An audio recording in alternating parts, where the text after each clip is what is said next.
of the rules of the House of Representatives and Committee Rule 14B. Without objection, the chair may recess the committee at any point. It's no secret that public trust in post-secondary education continues to wane. A Pew Research study a few months ago found that 70% of Americans think higher education is going in the wrong direction, an increase of nearly 15% since 2020.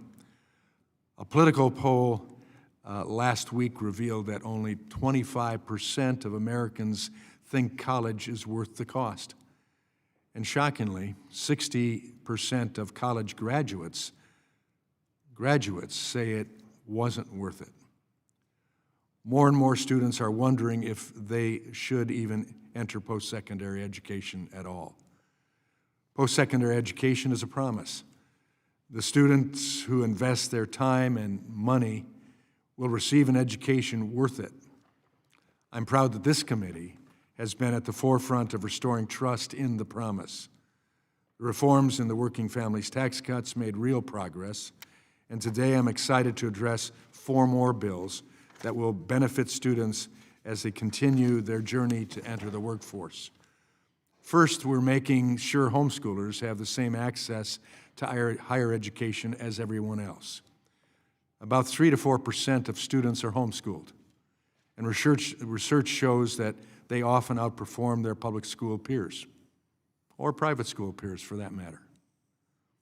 That success continues at the college level.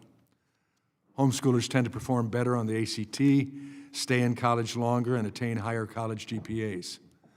However, under current law, the Higher Education Act classifies homeschoolers as, quote, students who are not high school graduates, end quote. That's misleading. Students who meet state and local law requirements are, in fact, high school graduates. H.R.6302, the Homeschool Graduation Recognition Act by Representative Mark Harris, clarifies that simple fact. Second, H.R.6402, introduced by Representative Moylan, helps students from U.S. territories like Guam get in-state tuition rates at public colleges and universities. Our American territories in the Pacific, like Guam, play a strategic role in protecting American interests in the Pacific, particularly against Chinese Communist Party actions. Due to economic constraints and geographic isolation, many residents of U.S. territories have limited opportunities to pursue post-secondary education, harming the workforce. This bill opens the door to advanced training and degrees that may not have otherwise been available. As more students receive post-secondary credentials, more of those students can decide to return to the territories after graduation, bringing skills and networks back home to benefit their local communities and economies. Third and fourth, both bills focus on price transparency. College is one of the biggest financial decisions that a student and family will make, but college pricing remains confusing. H.R. 6498, the Student Financial Clarity Act, introduced by Representatives Brett Guthrie and Bob Onder, improved the college scorecard to provide more information about college costs and student outcomes for prospective students. It also creates a universal net price calculator tool so students can estimate their expected costs over the length of the program. H.R. 6502, the College Financial Aid Clarity Act, introduced by Representative Lisa McClain and Young Kim, ensures colleges cannot mislead students on financial aid offers.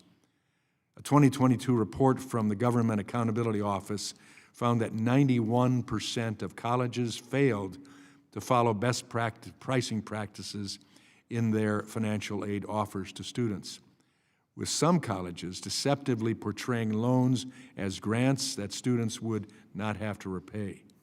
Although some colleges have since made improvements, this bill covers all institutions and gives students the clear information they need to make informed decisions. Some accuse Republicans of limiting access to higher education. That's not true. We want all students to have access to the post-secondary path that's best for them and their families. Too many students face bureaucracy, hidden costs, and student debt for programs that don't deliver a return on investment. These bills will take important steps to fix that. I hope my colleagues will join me in supporting them, and with that, I yield to the ranking member for his opening statement. Thank you, Mr. Chairman. Today we're here to mark up 4 education bills intended to increase transparency and access to higher education.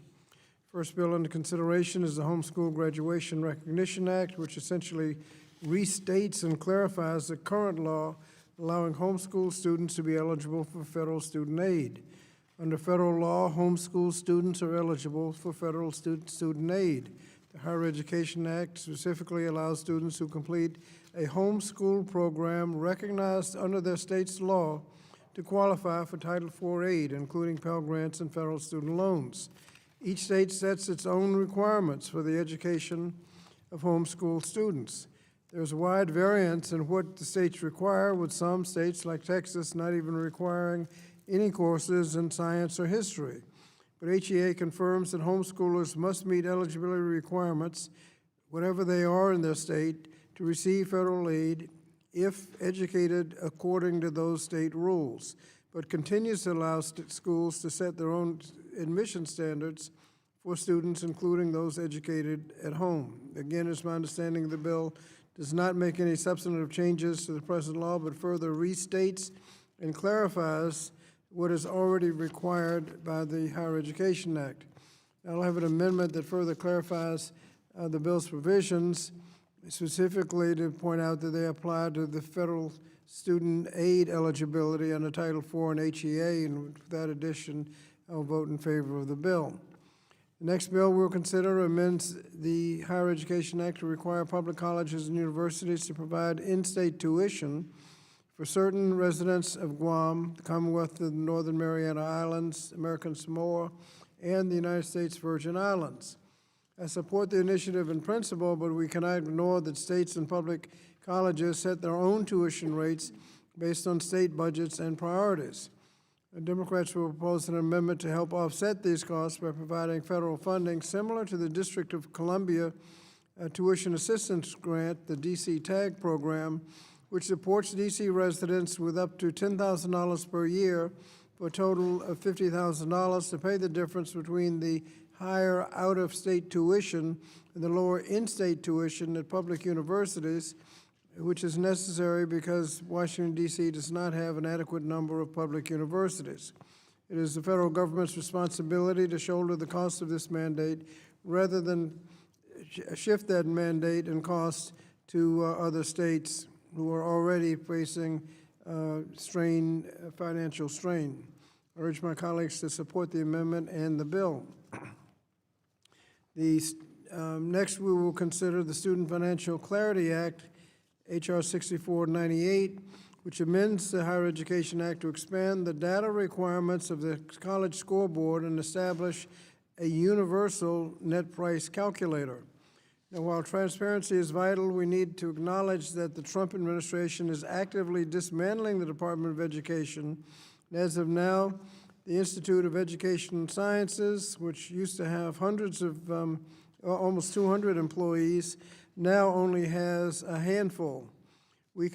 How can they possibly handle the workload from this bill, which would require them to manage data from thousands of colleges and universities on top of their current responsibilities? In light of this, I'll propose an amendment to ensure that we will provide adequate resources to the department, including funding for IES, the Office of Federal Student Aid, and the Office of Planning, Evaluation, and Policy Development to actually implement these changes. So we'll be offering amendments that require Education Department to do the work at the department and not farm it out to other agencies, mandating that the universal net price calculator show how the student aid cuts from the big ugly bill will actually impact students, and codifying recent gainful employment and financial value transparency regulations. These amendments are the very least we could do to improve the legislation. And finally, H.R. 6502, the College Financial Aid Clarity Act, requires institutions to provide information on students' financial aid offers, including estimated costs, grants, scholarships, and loan information. Financial aid offers are documents provided by colleges and universities to students that detail the amount and types of aid the school is offering. Financial aid offers are essential for helping students and families understand the cost of college and make better informed decisions. It's worth noting that under the current federal law, colleges and universities are required to disclose information to students and families on the cost of attending the institution, and that has to include tuition, fees, books, supplies, room and board, transportation costs, and any additional costs of the program that a student is enrolled in. And while this bill attempts to improve transparency, its focus on averages rather than individual cost disclosures would negatively impact the student's ability to compare aid offers across institutions. This shift towards institutional level reporting could make it harder for families to make informed decisions about the true cost of college, as institutions will need to provide more information, which would actually cause more confusion.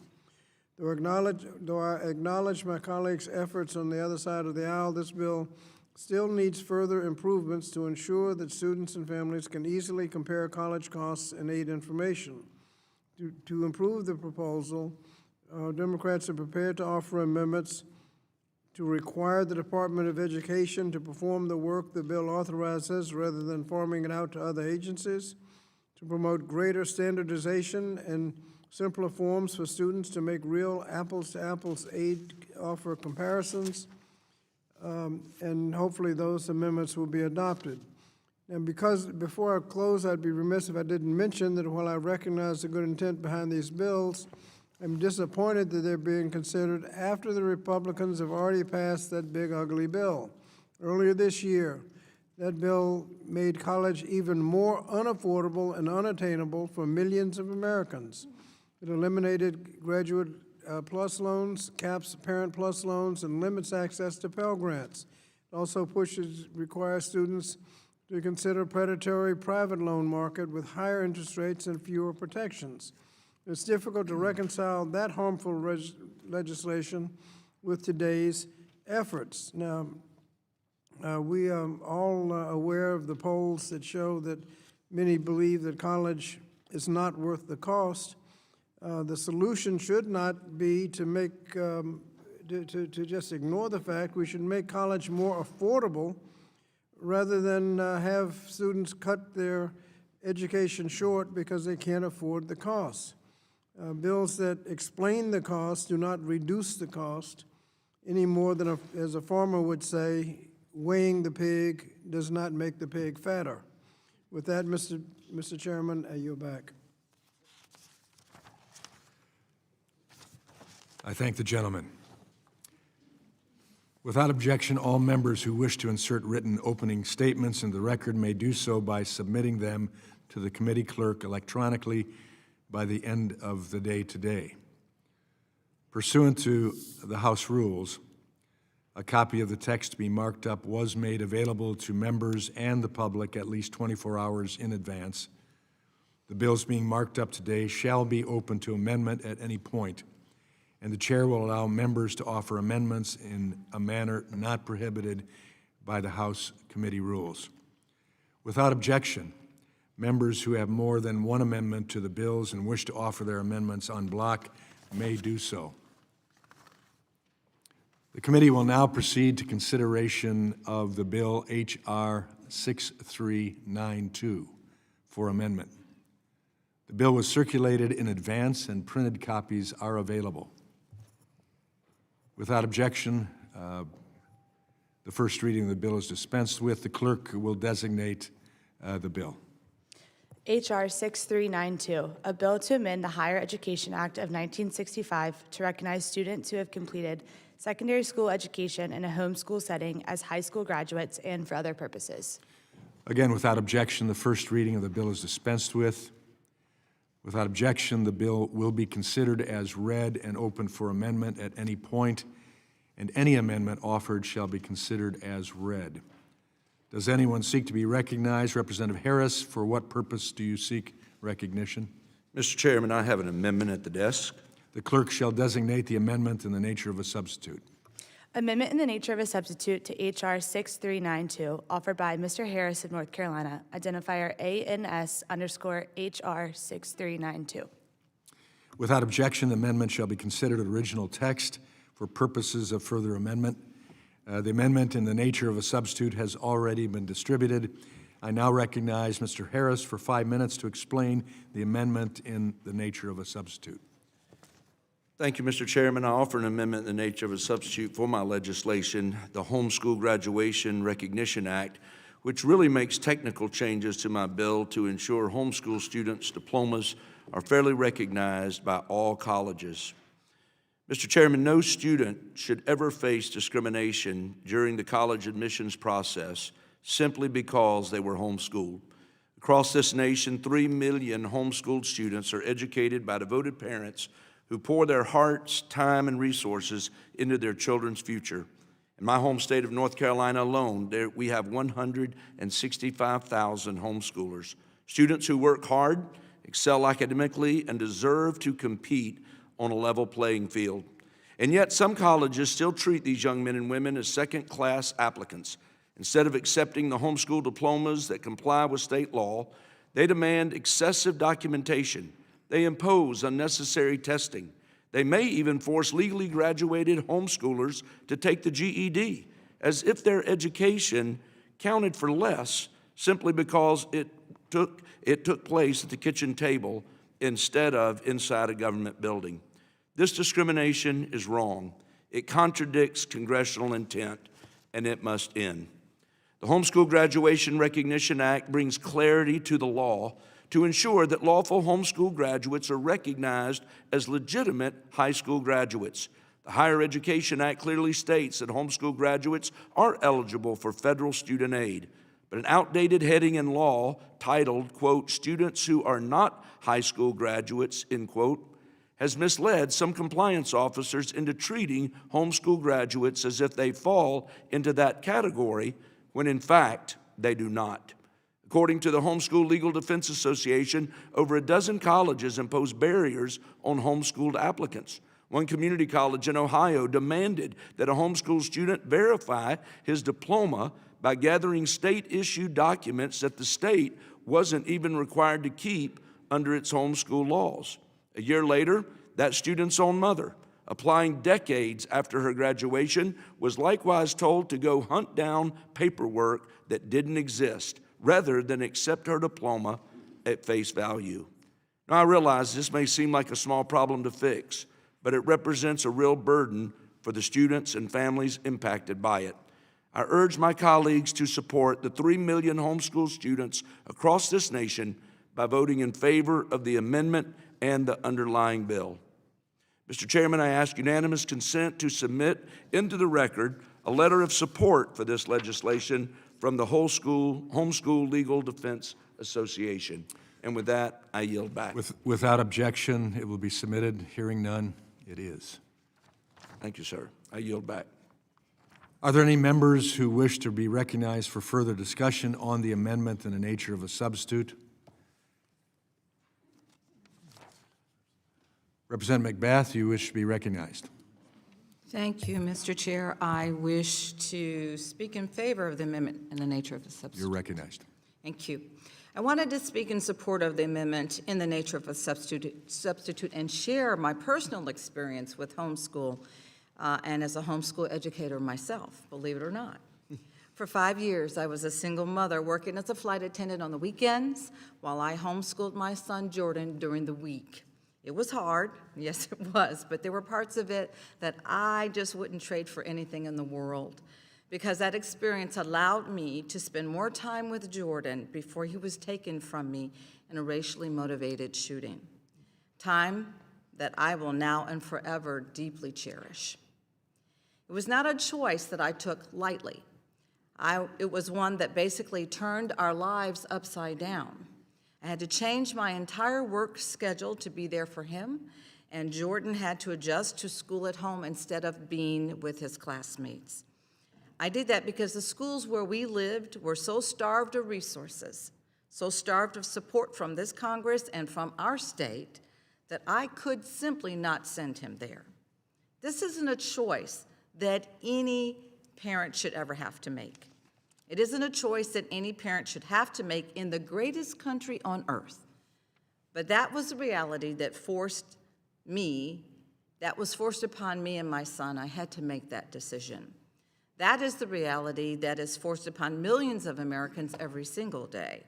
But I promised myself that if I ever could, I would do everything that I could to ensure that every school has the support, the resources that it needs to ensure that every child is truly never, ever left behind. There are so many parents that don't have the time nor the resources to homeschool their son or their children like I did. That really isn't how life works for everyone. For them, their public school is their child's only option, and we should not be making their problems worse with voucher schemes and grant cancellations that take resources away from our public schools.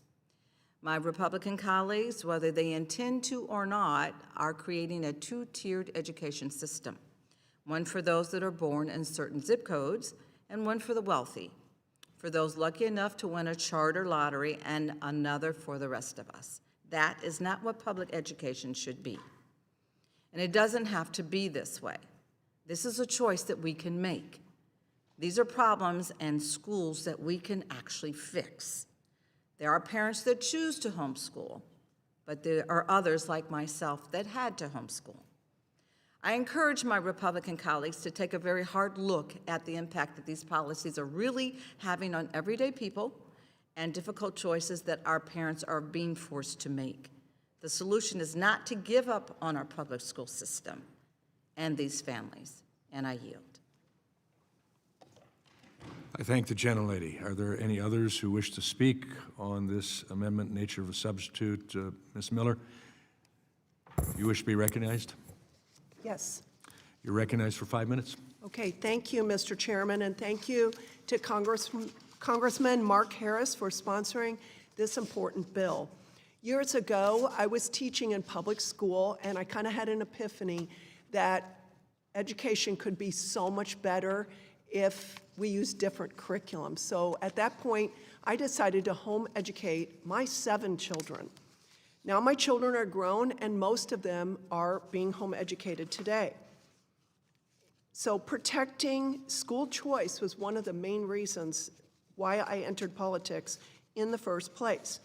The purpose of the Homeschool Graduation Recognition Act is simply to give students the same opportunities as graduates of public or private schools. I did have one daughter who excelled in education. She got a very high score on her ACT, much higher than the average score of the applicants that entered this school, but yet they wanted to require her to go take the GED. I was able to push back and get her in there, and she ended up graduating with the very highest honor that the school gave in her field of study. Today, homeschooling has nearly tripled, especially during COVID, as parents saw what was being taught to their children. Homeschooled children routinely score 15 to 25% higher than public school students on standardized testing, yet they are discriminated against when it comes to graduation and college admissions. Despite these facts, states like Illinois have launched a crusade against homeschooling, attempting to stop its rise with burdensome regulations and government intrusion into parental rights. Homeschooled students work just as hard to get their diploma, and they deserve the same opportunity to pursue a college degree. Thank you again to Congressman Harris for your leadership, and I urge all of my colleagues to vote yes on the Homeschool Graduation Act, and I yield back. Thank the gentlelady. I now recognize the gentleman, the ranking member from Virginia, Mr. Scott. Thank you, Mr. Chairman. Mr. Chairman, I intend to be supportive of H.R. 6392, the Homeschool Graduation Recognition Act, which adds clarity to the Higher Education Act with regards to homeschool students' access to federal student aid programs.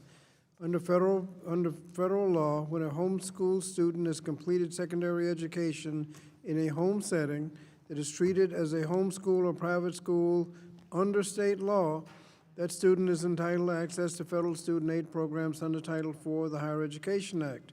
Moreover, the free application for federal student aid, the FAFSA form, which is used by millions of students to access federal student aid, is inclusive of homeschoolers.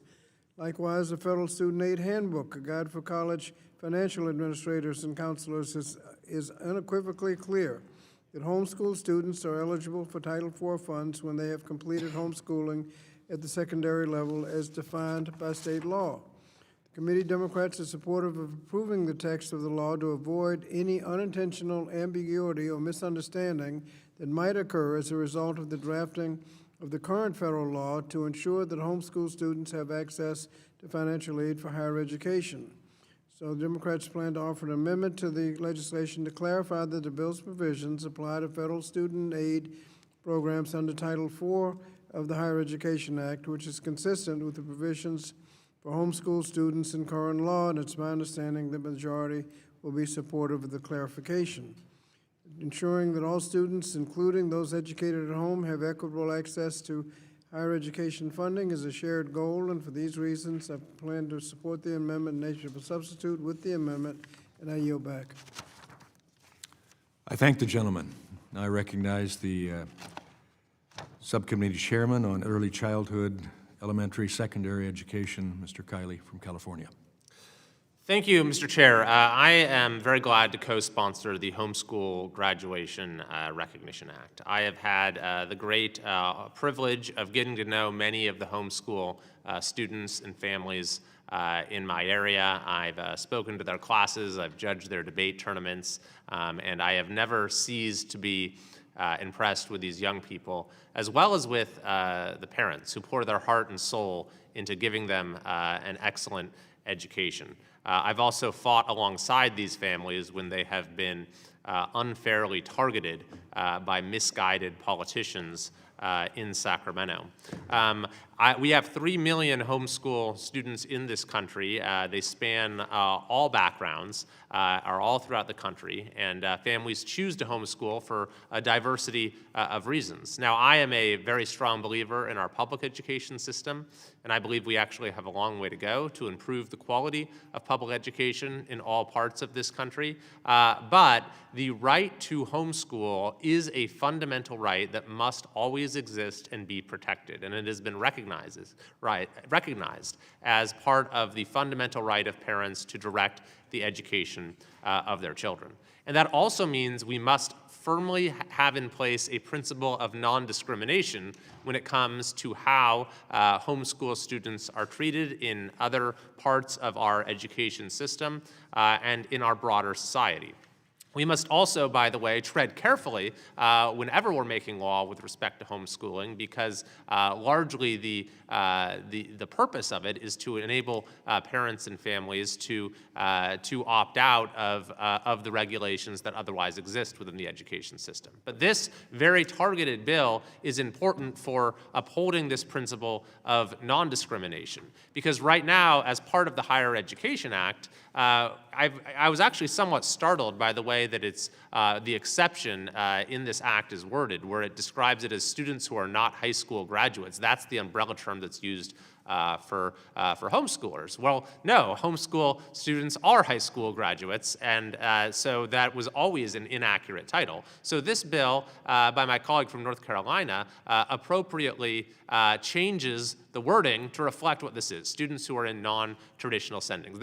They are high school graduates, and this change assures that universities will treat them appropriately, because we have seen examples of how they make students jump through all kinds of hoops in order to prove that they actually are a high school graduate, and this has put up barriers to them accessing student aid. So I think this is a great bill. It's a needed bill. It will affirm the value of homeschooling in this country while protecting the rights of homeschool families. I yield back. I thank the gentleman. I now recognize myself for 5 minutes of comments on this legislation. something that I don't necessarily, as chairman, do all that often in speaking on the bill. But this one, of course, is very personal to me. My wife and I home educated our 3 children for 13 years of their educational experience. Yes, we were capable, as a member of the state legislature, also a member of the House Education Committee and the state legislature as well, to make decisions for our family that maybe some others would have more difficulty in making. But nonetheless, it was a decision made as a parent. In our case, in a good public school system that had come under the challenge of reduced funding and access to significant programs of education in our local public school or rural school district. Feeling that at a point that we could not suffer our children missing out on educational opportunities that were broad, we felt there was another choice, and that was home education for us, done 1 year at a time, sometimes 1 semester at a time, evaluating how it was going in our lives as well as with our children. I'm happy to say that it worked. I'm happy to say that our children all have gone on and are working. Happy to say my oldest son became a noted journalist with a major city newspaper, ultimately nominated for a Pulitzer Prize, coming in runner-up for that. Another, our daughter, who was not making it in a normal educational process, the motivation wasn't there. We ultimately added to that a local vocational technical education, public school training program for her that revolutionized her life and ultimately went into healthcare fields, excelled, and ultimately went into a master's education in the higher education program. We saw the impact. But I was raised in a family of public school educators, including my mother. I was public school educated. It is absolutely important for me to say to my colleagues on both sides of the aisle that I support public education in being the best system that it possibly can be for our students who will choose, for whatever reason, to be in public schools. But there also ought to be opportunities of choice. And I would say the traditional system of education is the home education. It begins in the home. It begins with a parent. I allowed the supplementing of education to other entities for periods of time in my children's life, both public, private, and home education. That was my responsibility as a parent. And so I see this legislation substantiating that, not taking away choices across the spectrum, and certainly not taking away our responsibility of promoting the value of having schools and local districts in states that we represent be the best they possibly could be, whether public charter, whether private, whether parochial, whether homeschool or any other type, that it meets the needs of a developing citizenry that is highly educated and capable of carrying on the functions of society in a productive way. So I thank the gentleman from North Carolina for putting this bill before us, and I look forward to passing it to the floor of the House yet today. And I yield back. Are there any other members who wish to be recognized? There being no, I recognize the gentleman from Missouri, Mr. Under. Do you wish to be recognized? Yes, I do. Thank you, Mr. Chairman. Yeah, I would echo the chairman's experience. My wife Allison and I home educated our 6 children at one time or another. Yes, we took it 1 year at a time, or a semester at a time, or I guess as Alcoholics Anonymous would say, 1 day at a time. And over the course of our children's education, they attended public school, private school, and homeschool. We basically educated all of our children K through 8, and then chose to send our children to a private religious school, grades 9 through 12. But I think I strongly support this bill. I find it especially inappropriate that that home-educated children, who by all accounts outperform their public school and even some of their private school counterparts by large margins, that they be labeled not having graduated from high school. So I strongly support Representative Harris's bill, and I will be voting for it. The gentleman yields. Are there any other members who wish to speak on the amendment and nature of a substitute? Seeing none, there being no further discussion on the amendment and nature of a substitute, the committee will move to consideration of amendments. Are there any members who would like to offer amendments?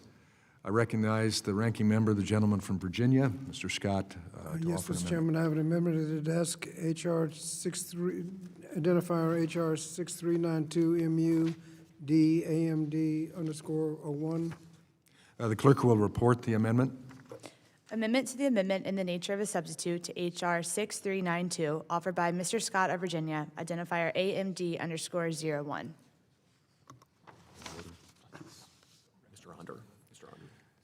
Mr. Onder, do you wish to offer a point of order? Reserve a point of order. Mr. Chairman, I reserve a point of order. A point of order is reserved. I now recognize the gentleman for Virginia, the ranking member, Mr. Scott, for 5 minutes in support of his amendment.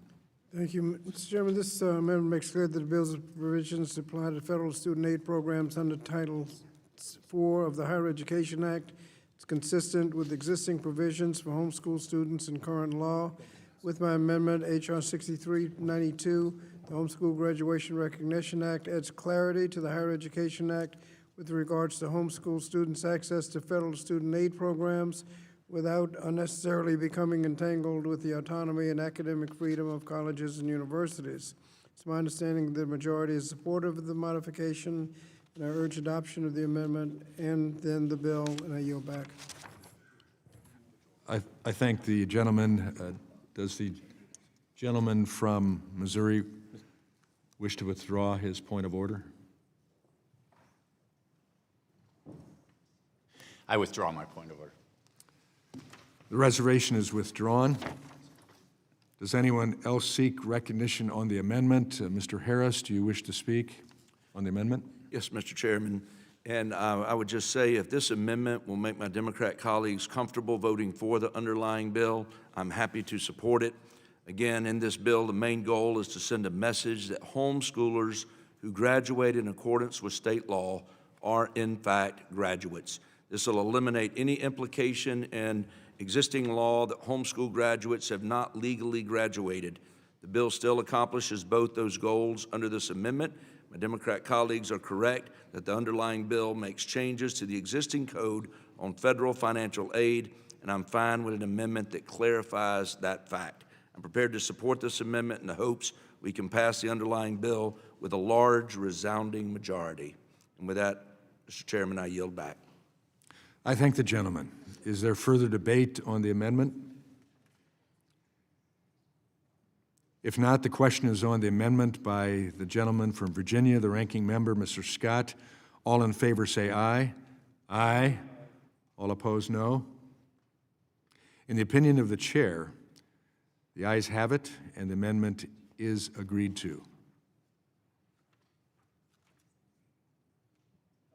Are there any further amendments to the amendment in the nature of a substitute, H.R. 6392?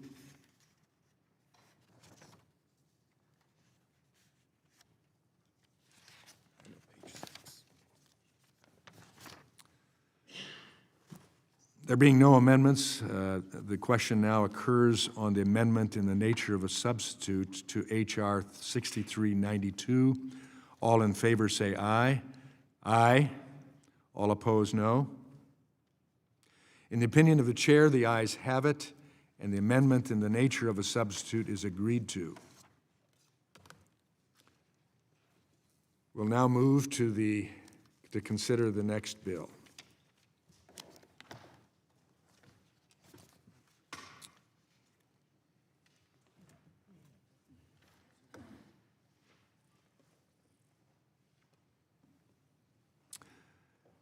The committee will now proceed to consideration of the bill H.R. 6472 for amendment. The bill was circulated in advance and printed copies are available. Will the clerk designate the bill? H.R. 6472, a bill to amend the Higher Education Act of 1965 to provide for in-state tuition rates for certain residents of Guam, the Commonwealth of the Northern Mariana Islands, American Samoa, and the United States Virgin Islands, and for other purposes. Without objection, the first reading of the bill is dispensed with. Without objection, the bill will be considered as read and open for amendment at any point, and any amendment offered shall be considered as read. Does anyone seek to be recognized? Representative Moylan, for what purpose do you seek recognition? Mr. Chairman, I have an amendment at the desk, Amendment ANSTERR01. The clerk shall designate the amendment in the nature of a substitute. Amendment in the nature of a substitute to H.R. 6472, offered by Mr. Moylan of Guam, identifier ANS_TERR_01. Without objection, the amendment shall be considered original text for purposes of further amendment. The amendment in the nature of a substitute has already been distributed. I now recognize Mr. Moylan for 5 minutes to explain the amendment in the nature of a substitute. Thank you, Mr. Chairman. I now urge support of my amendment in the nature of a substitute to H.R. 6472. Now, many residents of the U.S. territories face barriers in accessing higher education, especially for programs that are not available in their home islands, due to small economics and geographic isolation. In the territories of Guam, the Northern Marianas, American Samoa, and U.S. Virgin Islands, only Guam and the U.S. Virgin Islands have four-year universities. And even then, despite their great success and impacts, many programs remain out of reach. None of our territories have law schools or medical schools. There are only limited graduate programs, and many STEM programs are yet to be established. This stark reality leaves our children with an impossible choice: move to one of the 50 states, to D.C., to attain an incredible, expensive degree, or abandon their dreams. For those that do choose to move to the States to pursue higher education, the sheer cost of that education can pressure them to remain in the States rather than returning home. The Territorial Students Access to Higher Education Act makes a significant step in choosing these education and closing these educational gaps by lowering the cost of tuition for residents of Guam, the Northern Marianas, American Samoa, and the U.S. Virgin Islands to no greater than in-state tuition rates at public colleges and universities. Doing so provides a viable path to higher education for our students, helping close the educational gap and facilitating paths to return home. As more of our students can pursue their dreams, whether it be a doctor, a lawyer, an engineer, or another profession, they can return home to benefit their local communities. In turn, this helps strengthen our economies, bridge skill gaps, and improves the lives of our people. Many examples of this exist. The Honorable Peter C. Seguenza, Jr., our first Chief Justice of the Guam Supreme Court. Dr. Walter Chris Paris, a doctor whose work touched the lives of many. And the first president of the University of Guam, Dr. Yamashita. And many more educational, healthcare, community, and island leaders throughout our history. The territories are also on the front line, or the forefront of national security, and critical shortages in our education and workforce sectors in our islands can have far-reaching implications for the rest of the nation. For Guam, we are the westernmost part of the homeland, host strategic bases and assets, and are a key player in the second island chain. In fact, 25% of our land is owned by the Department of Defense, and over 4,000 Marines are en route from Okinawa. Supporting this measure supports national security. Removing barriers to higher education will lead to enhanced strategic resilience by enabling workforce development, reducing dependency on foreign workers in critical roles, and improving self-sufficiency. And likewise, we will see improvement in military readiness by enhancing professional expertise in support roles, improving healthcare capacity, and enhancing legal and administrative support. This bill is supported by Ms. Kim Hines, Ms. Radewagen, Ms. Plasky, and Mr. Hernandez, and has the support of the Guam Youth Congress. My amendments provides the bill's short title and also clarifies that residents are not charged excessive fees. I urge my colleagues to join the Americans who call the territories their home and support this amendment and the underlying bill. Mr. Chairman, I yield back. I thank the gentleman. Are there any members who wish to be recognized for further discussion on the amendment and the nature of a substitute? I recognize, gentlemen, the ranking member from Virginia, Mr. Scott. Thank you, thank you, Mr. Chairman. This bill will require public colleges that public colleges charge students from Guam, the American Samoa, Northern Mariana Islands, and the U.S. Virgin Islands in-state tuition rates. Now, while there are several high-quality colleges in these territories, many students in the territories do not have much choice in which college they can attend because too often there's only one option. By ensuring that these students have the benefit of in-state tuition, Congress can make it easier and more affordable for students who want to go to college in the contiguous 48 states. However, as drafted, H.R. 6398 creates an unfunded mandate for states to implement this policy, which undermines state sovereignty. States and state colleges are responsible for setting tuition policies for public colleges, and these tuition policies are designed based on the context and constraints of their state budgets. At a time when congressional Republicans are already making it harder for states to balance their budgets due to the big, ugly laws sweeping education and health care cuts, this approach is not ideal. But we know there's another way. During the 117th Congress, this committee reported out a policy that provided federal financial assistance for students from these same territories to help offset additional costs of out-of-state tuition at public colleges. Although this provision was not ultimately included in the final version of the legislation, the Inflation Reduction Act, this is the approach Congress should be taking to tackle this important issue. And while I appreciate the fact that Republicans are trying to make college more affordable to these students across these territories, I'd like to remind them that just a few months ago, the Republicans on their own, without a Democratic vote, voted to make it harder for the same students to afford college by cutting Pell Grants, reducing loan limits, and eliminating affordable repayment plans in that big, ugly law. To that end, while I plan to support today's markup, I expect my Republican colleagues to place this responsibility where it belongs, on the federal government, not on the states or on public institutions, before the legislation goes to the floor. And so I'll be supporting the amendment offered by the gentlelady from North Carolina to do exactly that. And with that, Mr. Chairman, I yield back. I thank the gentleman. Are there any other members who wish to speak on the amendment and nature of a substitute? Mr. Chairman. For what purposes does the gentlelady from North Carolina wish to be recognized? I have an amendment, but That will come shortly. thank you, sir.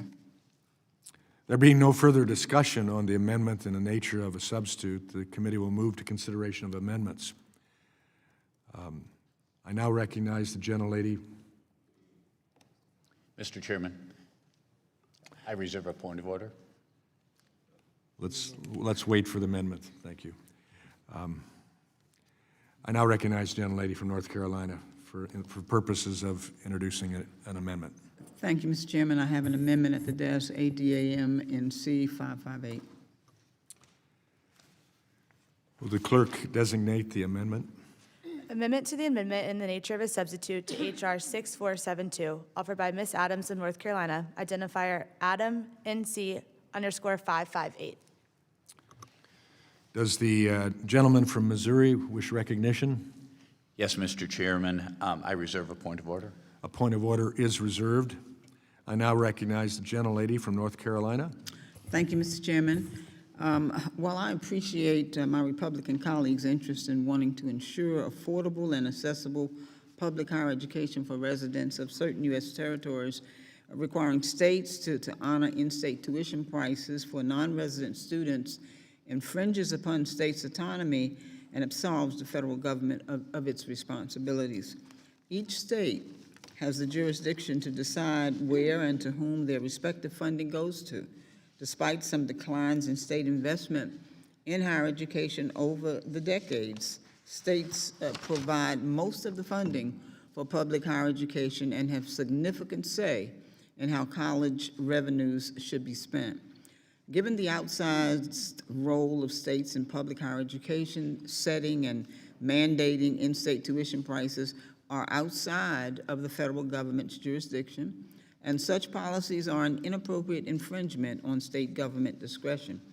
If Congress wants to mandate in-state tuition for residents of certain U.S. territories, Congress needs to provide federal funding for it. My amendment would require the federal government to annually reimburse public institutions of higher education for any revenue lost as a result of requiring in-state tuition for eligible students under this act. This amendment will ensure that these students have access to affordable higher education without infringing on state sovereignty. I urge my colleagues to support my amendment. Mr. Chairman, I yield back. Thank the gentlelady. Does the gentleman from Missouri insist on a point of order? Mr. Chairman, I withdraw my point of order.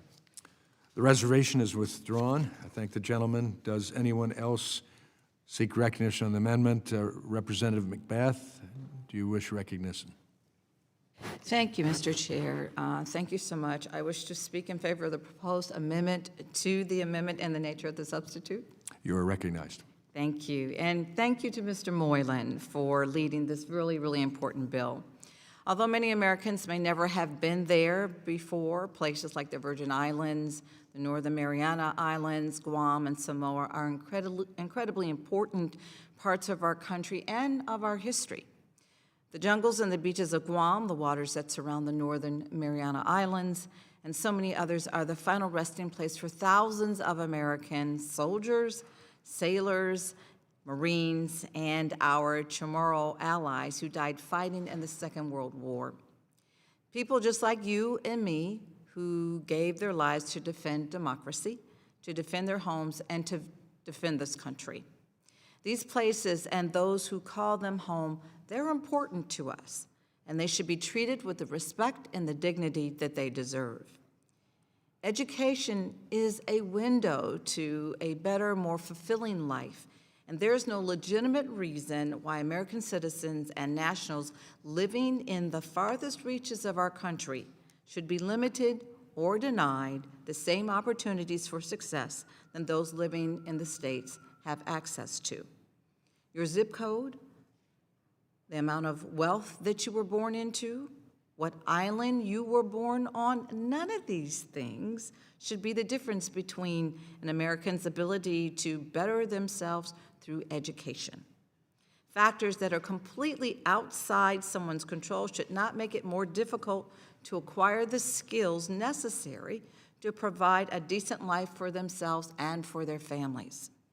While I am supportive of the underlying bill, Congress must find a way to ensure that students in the territories have access to lower tuition rates without putting that responsibility solely on the school or on the states themselves to pick up the costs. Federal territories are exactly that. They are federal entities. The federal government is clearly the more appropriate payer here, as it is clearly has more jurisdiction over the federal territories than any individual state does. This amendment would do just that, and I encourage my colleagues to vote in favor, and I yield. I thank the gentlelady. Does anyone else seek recognition on the amendment? For what purpose does the gentleman from Guam seek recognition? Thank you, Mr. Chairman. I'm opposed to this amendment. This amendment will provide a mandatory cost to the bill, which is not offset. Article 1, Section 8 of the Constitution clearly gives Congress the authority to legislate on this matter. In the past, in-state tuition benefits have been given to other classes, including citizens of the freely associated states, veterans, veterans, and foreign service officers. This is about giving residents of smaller territories the opportunities to obtain degrees otherwise unavailable to them and have a viable financial path to return home. Additionally, this is going to be a smaller population than other times we have provided this benefit, so I do not think we need to change how we address this issue here. Thank you, and I yield back. I thank the gentleman. Does anyone else seek recognition on the amendment? Gentleman from Virginia, for what purpose did you seek recognition? Strike the last word. You're recognized. Mr. Speaker, I want to thank the gentleman from Guam for introducing this important bill. It's important to note that citizens of the 50 states enjoy this benefit, having in-state tuition, but citizens of our territories do not. We fixed it to a small extent with Washington, D.C. by having a D.C. tag grant for those that go out of state and have to pay out-of-state tuition. They get assistance, but this would make sure that they get the full value of the in-state tuition that is not available for them in their states. And we'd have to note that these are citizens. They're born in our territories. They're United States citizens.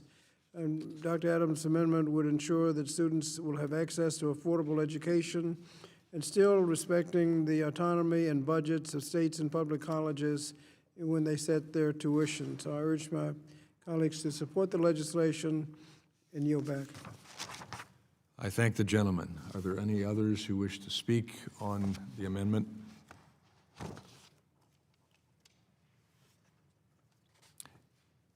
If not, the question is on the amendment by the gentleman from Guam, or by the gentlelady from North Carolina. All in favor say aye. Aye. All opposed, no. No. In the opinion of the chair, the noes have it, and the amendment is not agreed to. Mr. Chair, I'd like a recorded vote. A roll call vote is ordered pursuant to the chair's previous announcement. This vote will be postponed. Are there any further amendments to the amendment in the nature of the substitute H.R. 6472?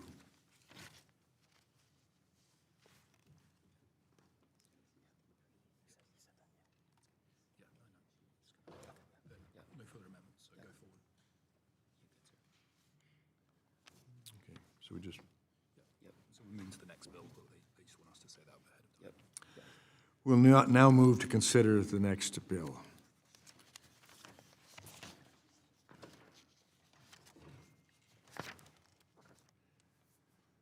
The committee will now proceed to consideration of the bill H.R. 6498 for amendment.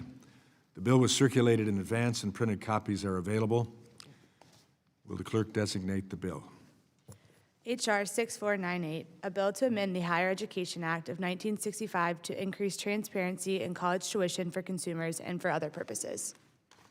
Without objection, the first reading of the bill is dispensed with. Without objection, the bill will be considered as read and open for amendment at any point, and any amendment offered shall be considered as read. Does anyone seek to be recognized? Representative Onder, for what purpose do you seek to be recognized? Mr. Chairman, I have an amendment at the desk, amendment ANS NP 01. The clerk shall designate the amendment in the nature of a substitute. Amendment in the nature of a substitute to H.R. 6498 offered by Mr. Onder of Missouri, identifier ANS_NP_01. Without objection, the amendment shall be considered original text for purposes of further amendment. The amendment in the nature of a substitute has already been distributed. I now recognize Mr. Onder for 5 minutes to explain the amendment in the nature of a substitute.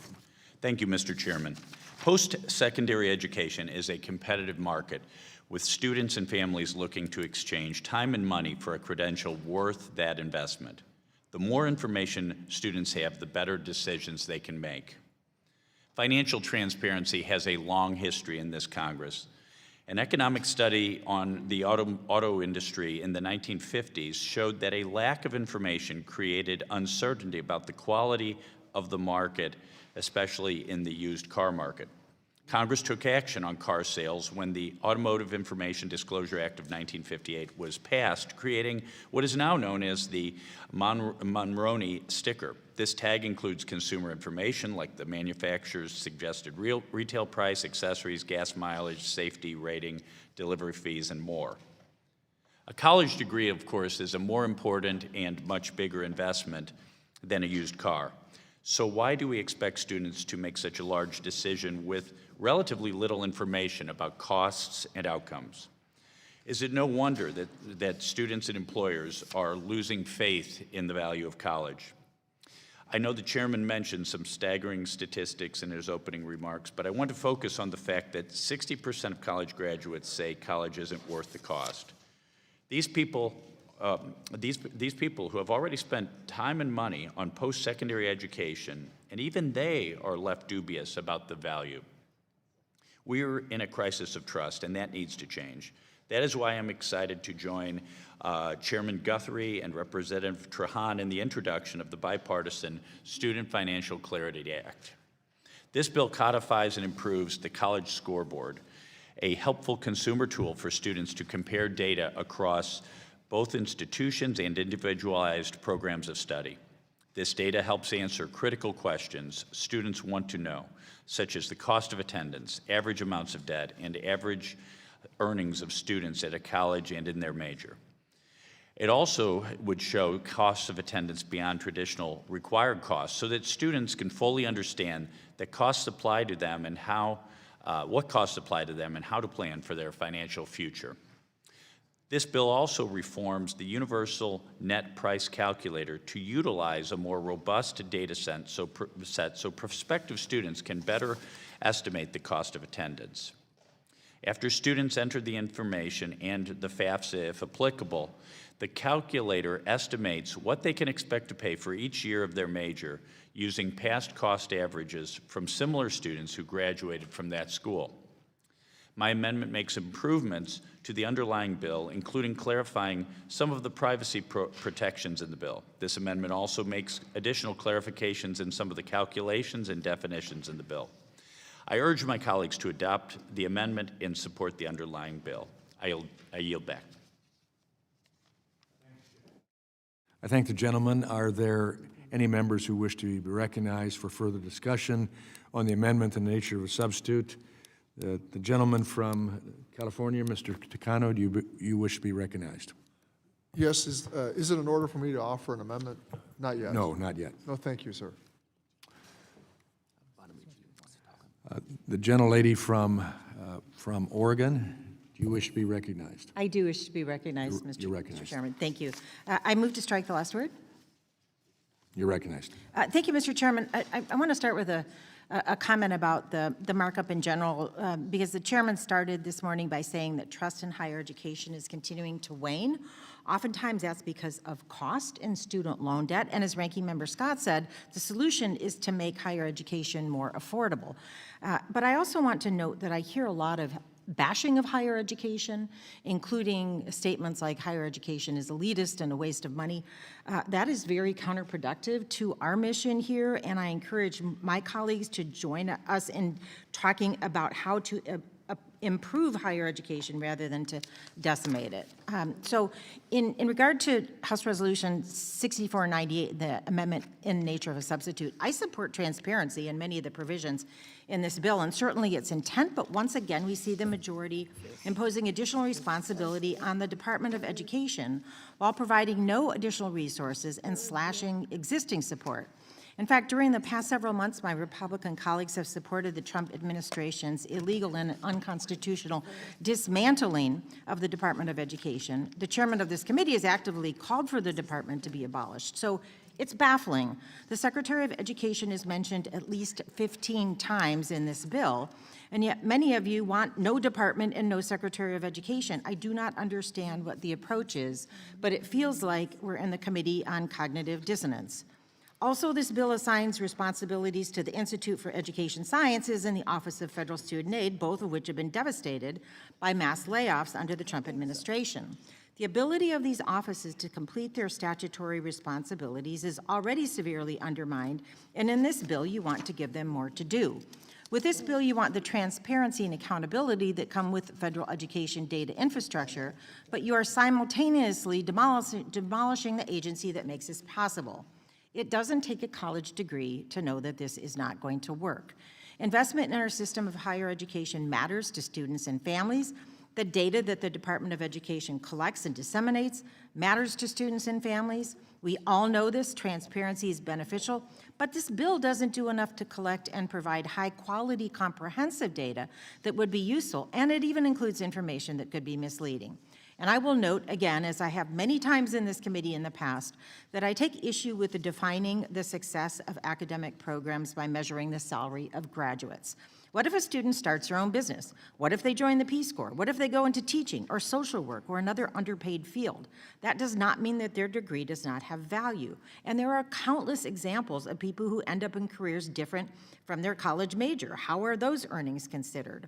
Also, the system established under this bill doesn't collect data from students who don't receive federal financial aid, meaning that approximately 30% of community college students and 20% of university students won't be represented. So this is an incomplete framework that won't provide prospective students or their families with the full picture of a school's cost or quality. And finally, the bill does not include disclosure of things like housing costs, transportation, and childcare, and the net price of attendance. Those costs play a significant role in whether students, especially non-traditional students, can access affordable college education. Students and families need accurate estimates of these costs so they can compare different schools and make the best decision. And of course, both the college scorecard and the net price calculator will have no value to students whatsoever if there is no Department of Education to update and maintain them. So considering bills like this while working to dismantle the Department of Education is nonsensical. Colleagues on both sides of the aisle know that Donald Trump can't shut down the Department of Education without Congress.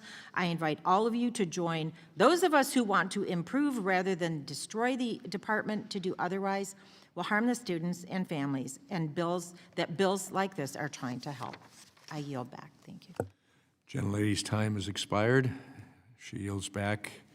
I now recognize the gentleman from Virginia, the ranking member, Mr. Scott, to speak to the amendment in the nature of a substitute.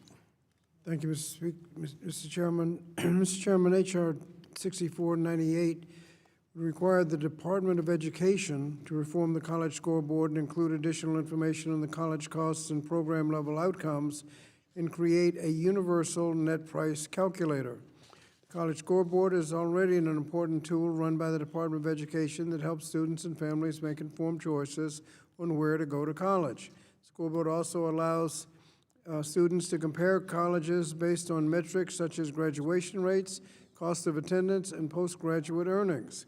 Similarly, the net price calculators help students and families make informed choices by estimating what students pay for the first year of school at a given college before they even have to submit a FAFSA form. All colleges are currently required to publish their own net price calculator on their website.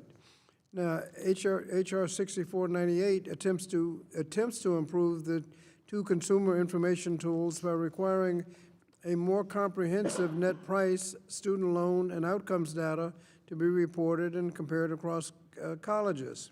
By embedding a universal net price calculator into the college scoreboard and collecting program level data, students should be more easily able to compare various programs across different colleges. But I'm concerned that this legislation does not take into consideration important regulatory decisions currently being determined as a result from the big ugly bill or the Trump administration's ongoing fight to dismantle the Department of Education. The committee is considering this bill as my Republican colleagues are continuing to enable the Trump administration to dismantle the Department of Education, including the Institute of Educational Sciences, the Research, Evaluation, and Statistic arm of the department that is crucial in operating the college scoreboard. Since taking office, President Trump has instituted mass layoffs at IES and slashed more than $1 billion in research contracts. IES has yet bounced back from this devastation and the reduction in the staff of about 90%. Developing the universal net price calculator and making sweeping reforms to the college scoreboard reporting will require significant financial, technological, and staffing resources at IES. So I'm confused as how you can allow the department to successfully implement these programs when there's nobody left at the Institute. Beyond these fundamental concerns, I have several questions about how the bill would be implemented and whether the framework proposed is most appropriate. For example, the legislation only requires schools to report data on students who have received some form of federal financial aid. Unfortunately, this means students who do not receive federal financial aid, which are disproportionately community college students, will not be represented. And without data that counts all students, it's impossible to address inequities in college access, affordability, and college success. It is also unclear how the new reporting requirements will complement rather than complicate the data already required under the gainful employment and financial value transparency regulations.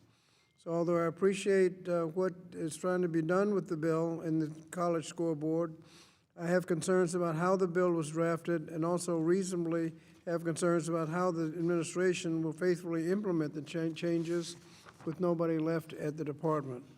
And Mr. Chairman, I yield back. Thank the gentleman.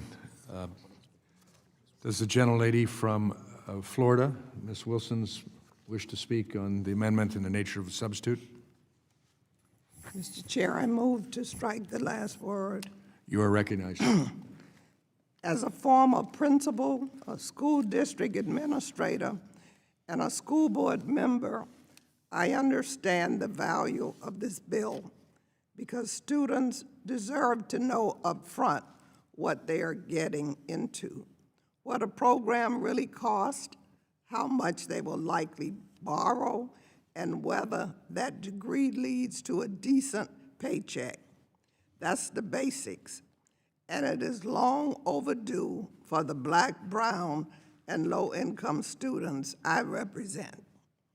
But let's not pretend that you can do financial clarity while you are busy gutting the very department that is supposed to collect the data, run the systems, and police the cheaters. The administrators and Republicans are dismantling the Department of Education, shuffling core education programs over to agencies that have zero experience serving students, and slashing the staff who process aid and enforce the rules.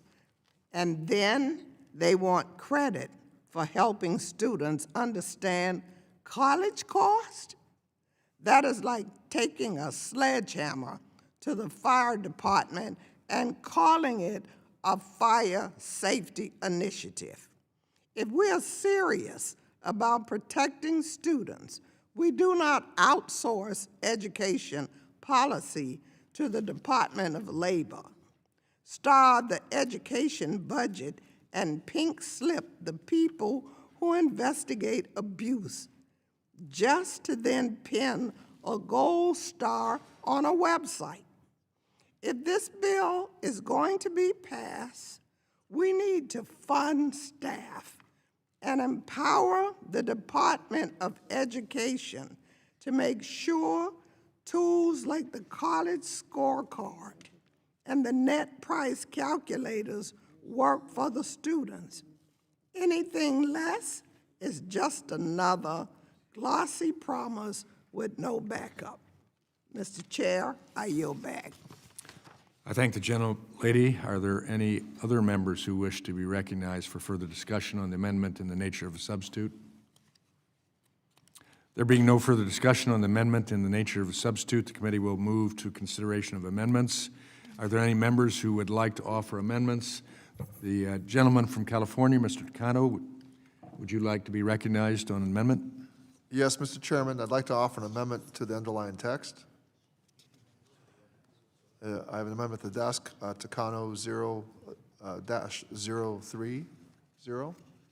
The clerk will designate the amendment. Amendment to the amendment in the nature of a substitute to H.R. 6498, offered by Mr. Takano of California, identifier Takano_030. Does the gentleman from Missouri wish a point of order? Yes, Mr. Chairman, I wish to reserve a point of order. A point of order is reserved. I now recognize the gentleman from California for 5 minutes in support of his amendment. Thank you, Mr. Chairman. Mr. Chairman, I agree that prospective students deserve to have all the information possible before making one of the most consequential decisions of their lives, and transparent data reporting is key to making that choice. Congress also has a responsibility to ensure that students are protected from predatory career programs that leave them saddled with debt they are unable to repay. My amendment would codify the gainful employment and financial value transparency rules in statute, creating a framework to ensure that career programs do not leave students crushed by debt, and can graduate from programs that have demonstrated positive impact on their earnings. The text of this amendment is pulled from my bill, the Protect Students Act, which I led with my colleague, Representative Alma Adams, and would establish common sense protections to prevent abuses and safeguards taxpayer dollars. The gainful employment and financial value transparency rules were put in place to protect our nation's students, especially veterans and low-income students, from low-wage, high-debt certificate and career programs that seek to take advantage of their federal education benefits. These programs leave students with unmanageable student debt loads, and poverty-level wages, which impacts the rest of their lives. This amendment would require that schools receiving Title IV funds demonstrate the earnings of graduates in specific career programs exceed those of high school students in the state. In other words, ensuring that students are not left worse off than they started. It would also require that the debt-to-earnings ratio of graduates allow them to repay the debt they took on to attend their program.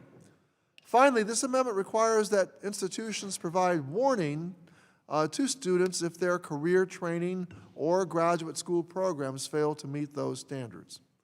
Now, these basic policies are expected to protect more than 700,000 students each year from enrolling in programs that fail to pay off, and are projected to save taxpayers $14 billion over the next decade. Now, we know that these rules are a pillar of cost transparency. We know that they work. I urge the Department of Education to release the gainful employment and financial value transparency data they have already collected, and I urge this committee to move towards cementing these rules in law. If we are actually serious about protecting our nation's students and the American taxpayer, implementing these measures to their fullest extent must be a top priority. Hundreds of thousands of students are counting on us to take the final step of codifying these protections into law so that we can all move towards a more affordable and equitable future. I yield back to Mr. Chairman. I thank the gentleman. Does the gentleman from Missouri insist on the point of order? Mr. Chairman, I withdraw my point of order. The reservation is withdrawn. Does anyone else seek recognition on the amendment? The gentleman from Missouri, Mr. Onder, do you wish to be recognized on the amendment? Yes, I do, Mr. Chairman. Recognized for 5 minutes. Thank you. Mr. Chairman, I appreciate my colleagues' points about transparency and accountability. However, I do wish to oppose this amendment. I do support the financial value transparency piece of this amendment. In fact, the Student Financial Clarity Act cites that existing regulations as part of data be used to help provide students with information about all colleges and programs. Unfortunately, my colleague talks about accountability, but addresses only one sector of post-secondary education. For decades, post-secondary education has operated under a system of selective accountability with flawed metrics. The result has been skyrocketing costs, lackluster completion rates, and unaffordable debt for the 95% of students who don't attend a proprietary school. House Republicans have continually been the party of real accountability and outcomes for all students at all schools, regardless of tax status. The sector-neutral accountability metrics in the working family tax cuts has made monumental reform towards right-sizing our federal loan program. Bad programs and institutions that offer them should be held accountable, but that is not the goal of this amendment. This amendment codifies regulations that arbitrarily target schools based on their tax status. Instead of picking winners and losers, we should encourage all colleges to focus on their students' success.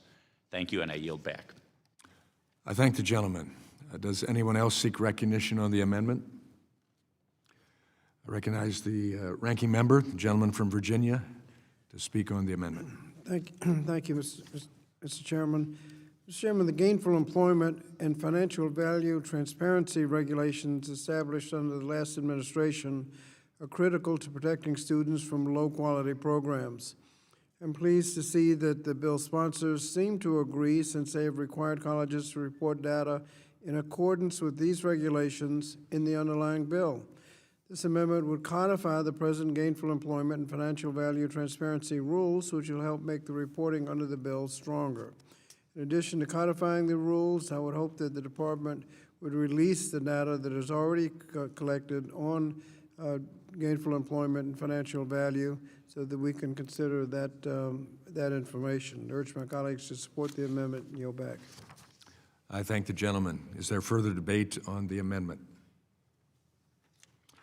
If not, the question is on the amendment by the gentleman from California, Mr. Takano. All in favor say aye. Aye.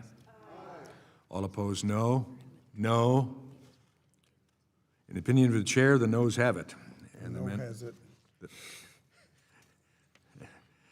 And the amendment is not agreed to. Roll call. A roll call vote is ordered. Pursuant to the chair's previous announcement, this vote will be postponed. Are there any further amendments to the amendment in the nature of a substitute, H.R. 6498? For what purpose does the gentle lady from North Carolina, Ms. Adams, Thank you, Mr. seek Chair. to be recognized? Thank you. I have an amendment at the desk, ADAM NC 560. The clerk will report the amendment. Amendment to the amendment in the nature of a substitute to H.R. 6498, offered by Ms. Adams of North Carolina, identifier Adam NC_560. Thank you, Mr. Chairman. My amendment is simple. It requires the Department of Education to conduct annual consumer testing of the College Scorecard and the Universal Net Price Calculator, not with policy experts, not with think tanks, but with the students who rely on these tools the most. Low-income students, first-generation students. And let's be very honest about why this matters. Because the College Scorecard and the net price calculator mean nothing. Nothing if students who need them most can't understand what they're looking at, can't compare their options, or can't make sense of the costs that determine whether they can attend college at all. Low-income and first-generation students already face the steepest barriers. They're more likely to work while in school, more likely to enroll part-time, more likely to stop out when a bill increases by $50 or $100. And they are the students who depend on Pell Grants, on campus aid and federal support just to stay enrolled. And if these tools don't work for them, then the transparency that we're talking about today is simply transparency in name only. Right now, the scorecard presents a tremendous amount of information: graduation rates, earnings, borrowing outcomes, and cost data that varies widely depending on a student's circumstances. And so the Universal Net Price Calculator will require even more complexity. But here's the question that we should all be asking. Have we tested any of this with the students who stand to lose the most when we get it wrong? Because I've met these students. I've taught them for more than 40 years, and I know how quickly they can be pushed out of higher education when the information that they receive is confusing, incomplete, or simply not designed for them. Annual consumer testing is not a burden. It is a safeguard. It ensures the tools are readable. It ensures the numbers are understandable. It ensures that the information reflects the lived experiences of students who are balancing work and family and school, often all at once. And let me be clear, this amendment does not delay the bill. It does not impose new bureaucracy. It simply requires the department to verify once a year that these tools work for the students that they are intended to serve. And if the majority is committed to transparency, then we should also be committed to useful transparency. Because a tool that confuses low-income students, a tool that overwhelms first-generation students, a tool that shows averages instead of realities, is not transparency. It's just noise. And so the cost of that noise is high. Students make the wrong choice. Students enrolled in a program that they cannot afford, and students borrow more than they expected. Students drop out without a degree, but with debt. And we can prevent that. And we can make sure that these tools advance equity, not confusion. And we can do this with one common sense safeguard. Mr. Chair, annual consumer testing is the bare minimum that we owe our students, especially those who are navigating higher education without a roadmap. Mr. Chairman, I ask unanimous consent to withdraw my amendment. I yield back. I thank the gentlelady. Are there any further amendments to the amendment in the nature of a substitute to H.R. 6498? For what purpose does the gentlelady from Oregon seek to be recognized? Mr. Chairman, I have an amendment at the desk. It is amendment number Bonamici _061. The clerk will designate the amendment. Amendment to the amendment in the nature of a substitute to H.R. 6498, offered by Ms. Bonamici of Oregon, identifier BONAMI _061. Does the gentleman from Missouri wish a point of order? Mr. Chairman, I reserve a point of order.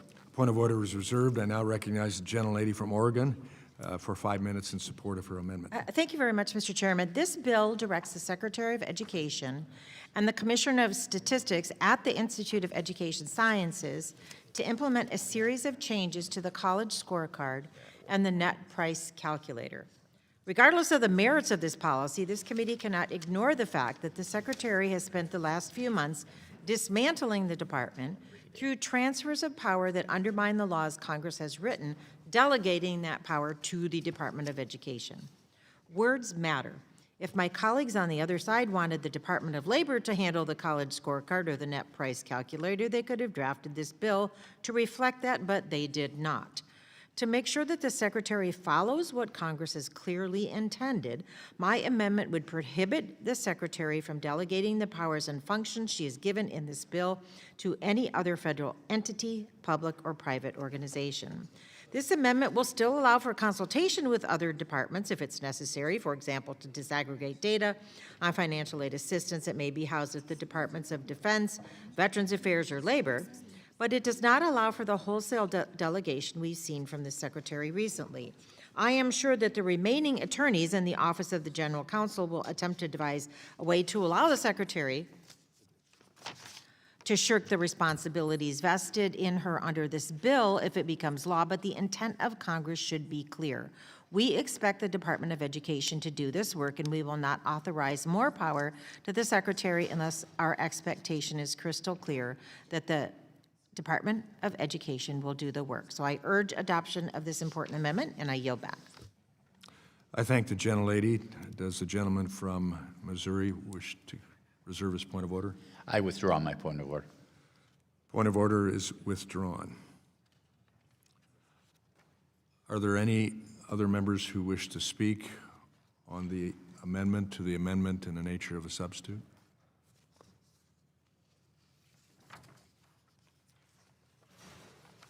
I then recognize myself to speak in opposition to the amendment. Interagency partnerships are important steps, first steps, to right-size the federal bureaucracy, which has expanded without regard to operational efficiency or cost to hardworking American taxpayers. Partnerships between agencies can increase communication and collaboration on important issues, while also reducing the need for states to consult multiple federal agencies. I'm also concerned that this amendment could hamstring the Department of Education from using longstanding flexibilities in federal law designed to promote more effective implementation of federal laws in a misguided attempt to score political points.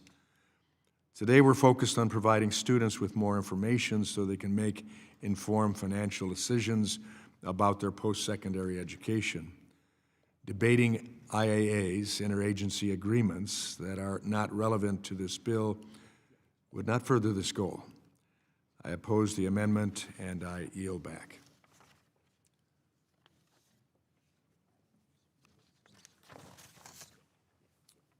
Is there further debate on the amendment? If not, the question is on the amendment by the gentlelady from Oregon. All in favor say aye. All opposed, no. No. In the opinion of the chair, the noes have it, and the amendment is not agreed to. A roll call is requested. A roll call vote is ordered pursuant to the chair's previous announcement. This vote will be postponed. Are there any further amendments to the amendment in the nature of a substitute to H.R. 6498? The gentlelady from North Carolina, Ms. Adams, do you wish to be recognized? Yes, Mr. Chairman, I have an amendment at the desk, ADAMS_561. The clerk will report the amendment. Amendment to the amendment in the nature of a substitute to H.R. 6498, offered by Ms. Adams of North Carolina, identifier Adam NC_561. Mr. Onder, do you reserve a point of order? Yes, Mr. Chairman, I reserve a point of order. A point of order is reserved. I now recognize the gentlelady from North Carolina for 5 minutes in support of her amendment. Thank you, Mr. Chairman. My amendment requires the Department of Education to provide an explanation anytime the new Universal Net Price Calculator produces a cost estimate that differs from the estimate on an institution's own calculator. And let me explain why this is necessary. Because the entire purpose of a net price calculator is to help students understand what college will actually cost them, not the sticker price, not the advertised tuition, but the real price a student pays after grants and scholarships. But here's the problem. Students across this country are already seeing conflicting numbers when they search for college costs. One calculator says one thing, a second tool says something else, and the family is left asking, which one is right? Which number can we trust? Now, imagine being a first-generation student trying to make sense of this. Imagine being a low-income parent trying to compare options for the first time. Imagine being a community college advisor trying to help a student choose an affordable transfer pathway. If the federal calculator shows one price and the institution shows another, and no one explains the difference, then the transparency that we're promising today becomes confusion tomorrow. And confusion has consequences. Students walk away from colleges that they can afford because they don't trust the numbers. Students enroll in programs that cost more than they expected because they misunderstood the estimate. Students borrow more than they need, or worse, they drop out when the bill doesn't match the promise. We can prevent that. This amendment simply says, if the two calculators give two different answers, then tell students why. Is it because the school includes additional grants? Is it because of different assumptions about family income? Is it because of housing choices, meal plans, or unmet need? Students deserve to know. Families deserve clarity, and institutions deserve consistency. And let me be clear, this amendment does not impose new burdens on schools. It does not slow down the calculator, and it does not require a new bureaucracy. It simply requires the Department of Education to give the public what it already needs in order for this tool to work: a plain language explanation when the numbers don't match. And if the majority is serious about transparency, then we should show support. We should support the transparency that students actually understand, not just the transparency that looks good on paper. Because when two calculators speak with two different voices, students hear only one thing: I don't know which one to trust.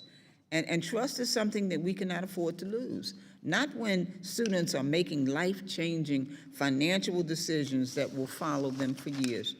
Mr. Chair, this amendment is plain common sense. It strengthens the bill, it strengthens transparency, and most importantly, it strengthens students' ability to make informed, confident decisions about their education. I urge my colleagues to support this amendment. Mr. Chairman, I yield back. I thank the gentlelady. Does the gentleman from Missouri seek I withdraw the point of order? I withdraw my point of order, Mr. Chairman. The reservation is withdrawn. Does anyone else seek recognition on the amendment? I then recognize myself to speak to the amendment. I appreciate sincerely my colleagues' comments about calculations being estimates. I want to point out that the bill already addresses this, I believe, by requiring that students be informed that these are estimates based on the best available data. I also don't want to imply that institutional differences mean a different responsibility to provide students with the right consumer information. There is a need for all students to have clear ballpark estimates on their costs so they can plan. With that being said, this amendment aligns with the bill, and we can accept this amendment. Thank you, and I yield back. Is there further debate on the amendment? If not, the question is on the amendment by the gentlelady from North Carolina. All in favor say aye. Aye. Aye. All opposed, no. In the opinion of the chair, the ayes have it, and the amendment is agreed to.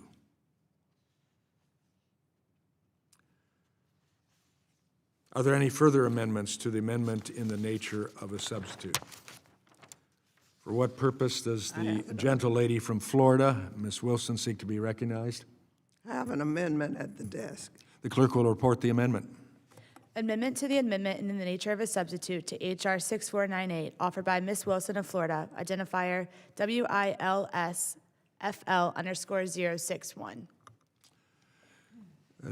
Mr. Chairman, Does the gentleman from Missouri want to reserve a point of order? Mr. Chairman, I reserve a point of order. Point of order is reserved. I now recognize the gentlelady from Florida, Ms. Wilson, for 5 minutes in support of her amendment. Mr. Chairman, H.R. 6498 directs the Secretary of Education to make needed improvements to the college scorecard and the net price calculator. But the bill lacks key provisions, ones that actually require the Secretary to do the work we are giving her. In other words, the Department of Education must do the work, house the work, and produce the work. Starting this September, we have seen the Secretary use authority from the Economy Act and interagency agreements, IAAs, to offload the work of the Department of Education onto other agencies. Just last month, in an attempt to gut the Department of Education, the department entered into 6 new interagency agreements with the Department of Health and Human Services, Interior, Labor, and State, sending multiple programs not back to the states, but instead to other federal departments. One of the original reasons the Department of Education was created was to centralize education matters in one department instead of forcing citizens to navigate a bureaucratic maze of departments all over Washington, D.C.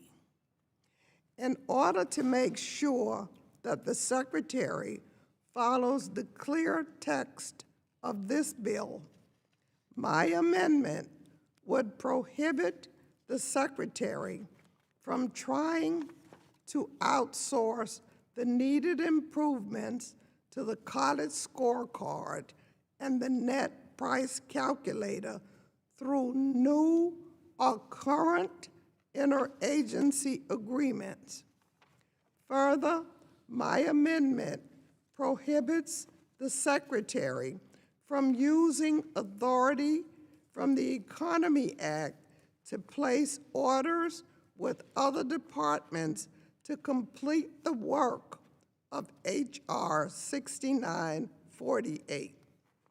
If this committee is going to vest the Secretary with power to accomplish something, it should not do so with a wink and a nod, knowing full well that she will pass the work onto someone else in an effort to gut the Department of Education. We are the Education Committee. Please remember that. I urge adoption of this amendment, and I yield back.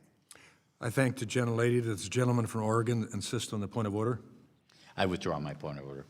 The reservation is withdrawn. Does any other member seek to speak on the amendment? I then recognize myself and must state that I stand in opposition to Representative Wilson's amendment. Prohibiting interagency agreements is not what's best for students, and that truly is what we're here for.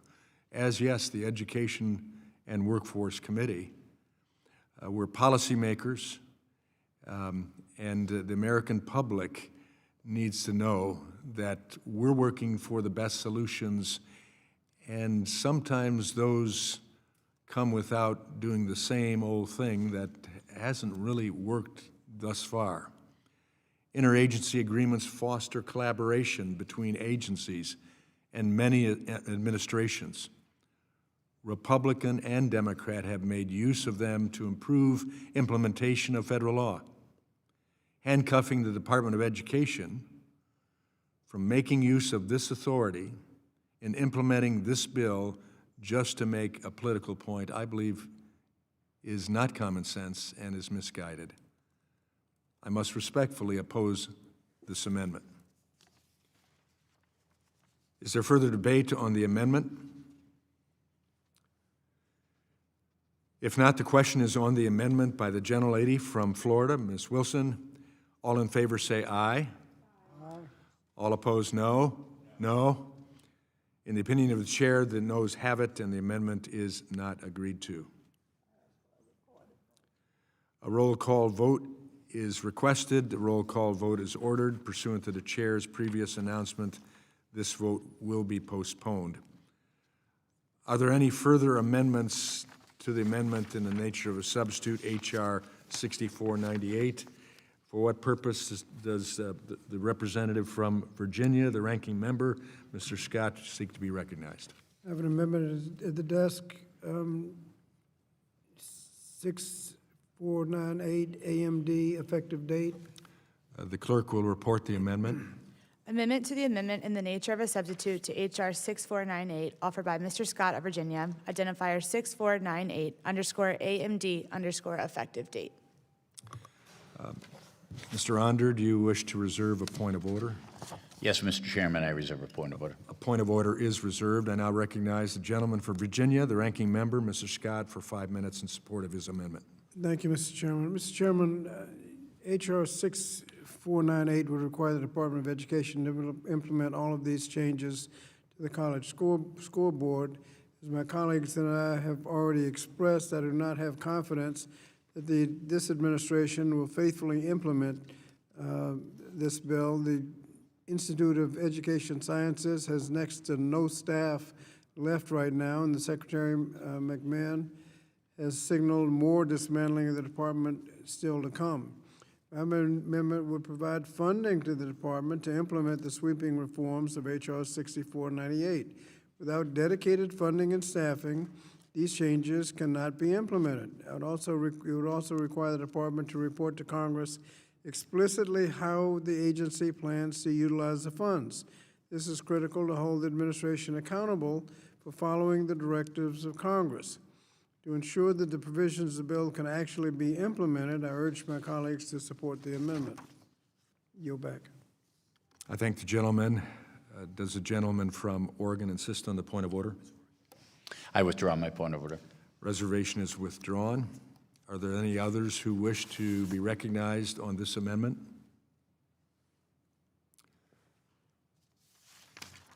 Seeing none, I recognize myself in opposition to the amendment. I believe for too long the federal bureaucracy has expanded without regard to operational efficiency or cost to the American taxpayer. The Trump administration has, yes, indeed, taken great steps to reduce the government bloat while still maintaining effectiveness.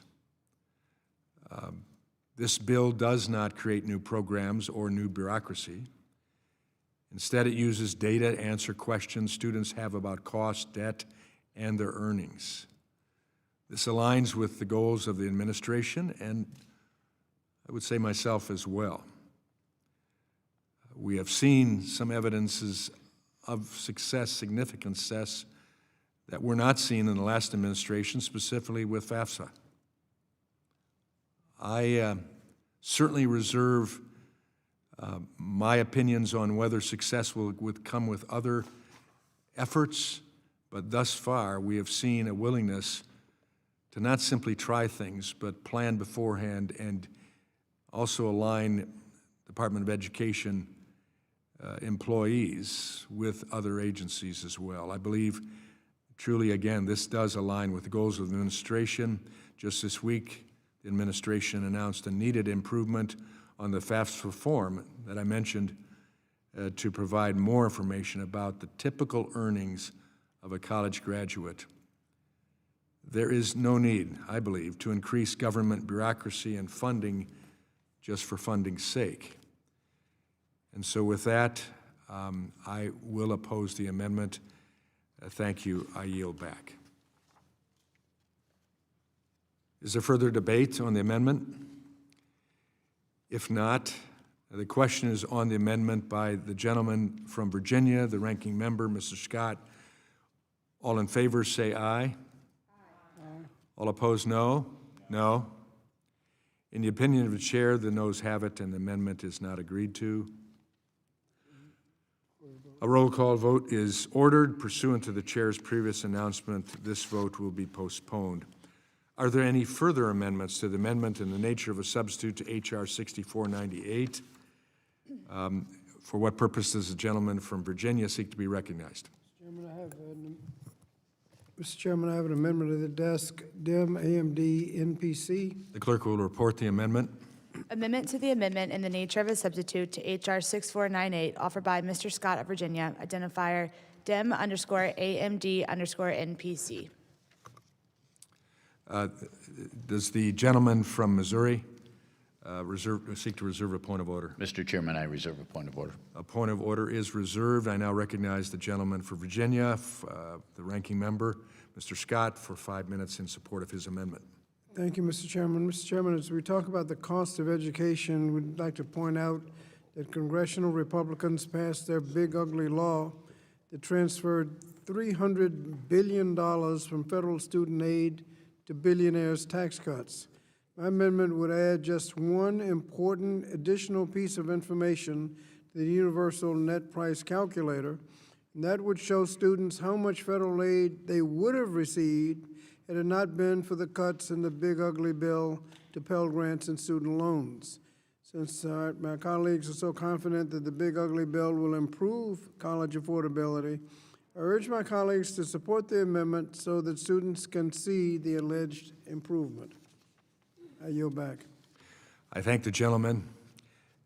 Does the gentleman from Missouri insist on the point of order? Mr. Chairman, I withdraw my point of order. A point of order is withdrawn. Does anyone wish to speak further on the amendment? Mr. Onder, a gentleman from Missouri, do you wish to speak on the amendment? Yes, thank you, Mr. Chairman. You're recognized. I am opposed to this amendment. This amendment would be both unreasonable and unnecessary for improving college cost transparency.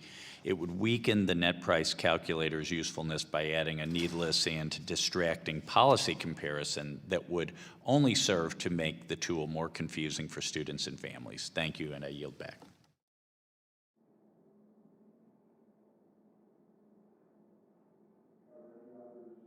Others who seek recognition on this amendment?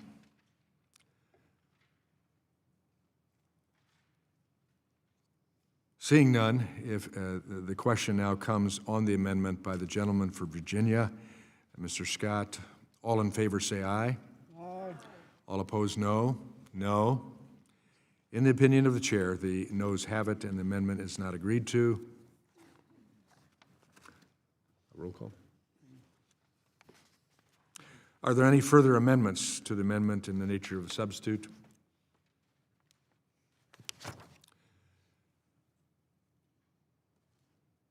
Seeing none, further action on H.R. 6498 is postponed. We'll now move to consider the next bill.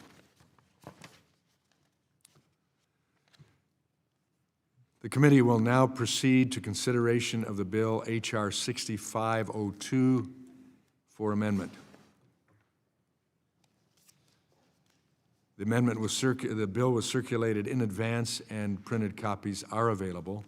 The clerk shall designate the bill. H.R. 6502, a bill to amend the Higher Education Act of 1965 to require the Secretary of Education to develop requirements for institutions of higher education on formatting financial aid offer forms and for other purposes. Without objection, the first reading of the bill is dispensed with. Without objection, the bill will be considered as read and open for amendment at any point, and any amendment offered shall be considered as read. Does anyone seek to be recognized? Chairwoman, Representative Onder, for what purpose do you seek recognition? Mr. Chairman, I have an amendment at the desk. The clerk shall designate the amendment in the nature of a substitute. Amendment in the nature of a substitute to H.R. 6502, offered by Mr. Onder of Missouri, identifier ANS_AID_01. The clerk shall designate the amendment in the nature of substitute. Without objection, the amendment shall be considered original text for purposes of further amendment. The amendment in the nature of a substitute has already been distributed. I now recognize the gentleman from Missouri, Mr. Onder, for 5 minutes to explain the amendment in the nature of a substitute. Thank you, Mr. Chairman.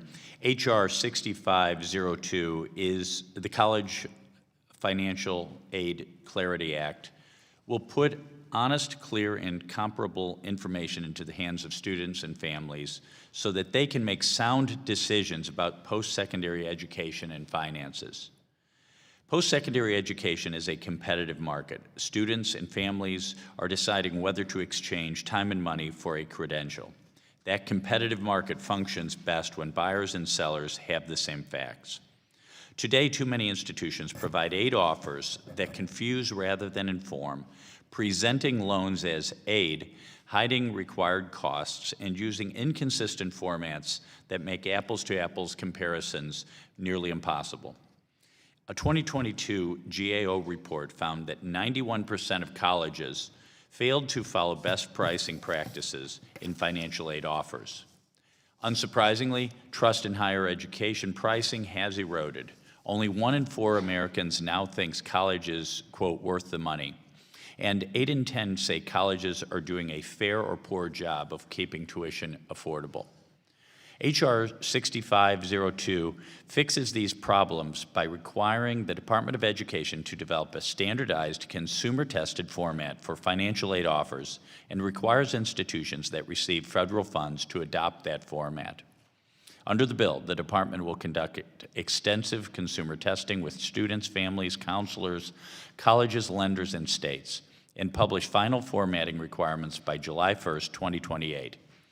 Beginning July 1st, 2029, institutions would be required to implement these standardized formats.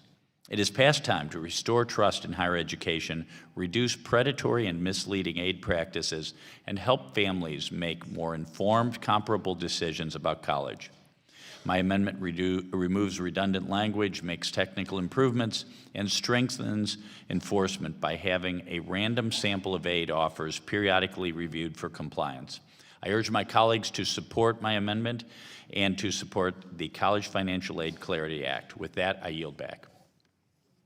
I thank the gentleman. Are there any members who wish to be recognized for further discussion on the amendment in the nature of a substitute?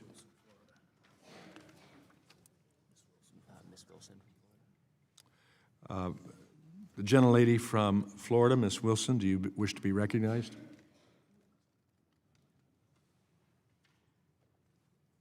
She doesn't. She doesn't.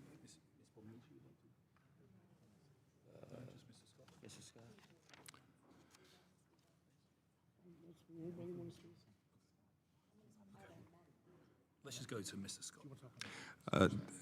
Does the gentleman from Virginia, Mr. Scott, wish to be recognized on the amendment in the nature of a substitute? Yes, Mr. Speaker. You are recognized. Thank you, Mr. Speaker. Today, we're marking up a bill that will require colleges and universities to provide aid offer information in a more standardized way than is currently required, though it still may cause some confusion. Currently, federal law does not require institutions to standardize terminology and formatting in financial aid offer forms. This means that financial aid offer forms can vary across institutions, which can make it difficult to compare aid offers for students and families. This has been a long-standing concern for both students and families. So I acknowledge my Republican colleagues, the effort my Republican colleagues have taken to ensure that colleges and universities are presenting aid offers information with clarity and with some formatting requirements. But this bill will require the Secretary of Education, and this bill would also require the Secretary of Education to conduct consumer testing to establish requirements for institutions on formatting financial aid offer forms. And though this bill does provide some transparency in financial aid information, particularly the required costs, the bill fails to define indirect costs, which are those costs which are not directly billed to the student.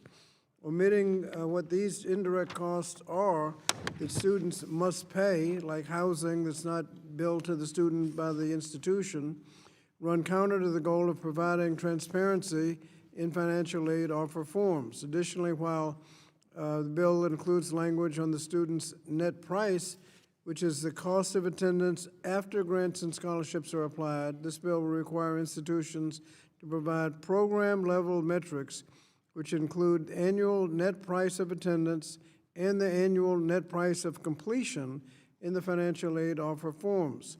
These metrics are a shift in what advocates of the field are suggesting is required for the, these metrics are a shift from what the advocates in the field are suggesting, which is to require institutions to provide clarity in financial aid offer forms, but not requiring the institutions to provide program-level data specifically for financial aid forms.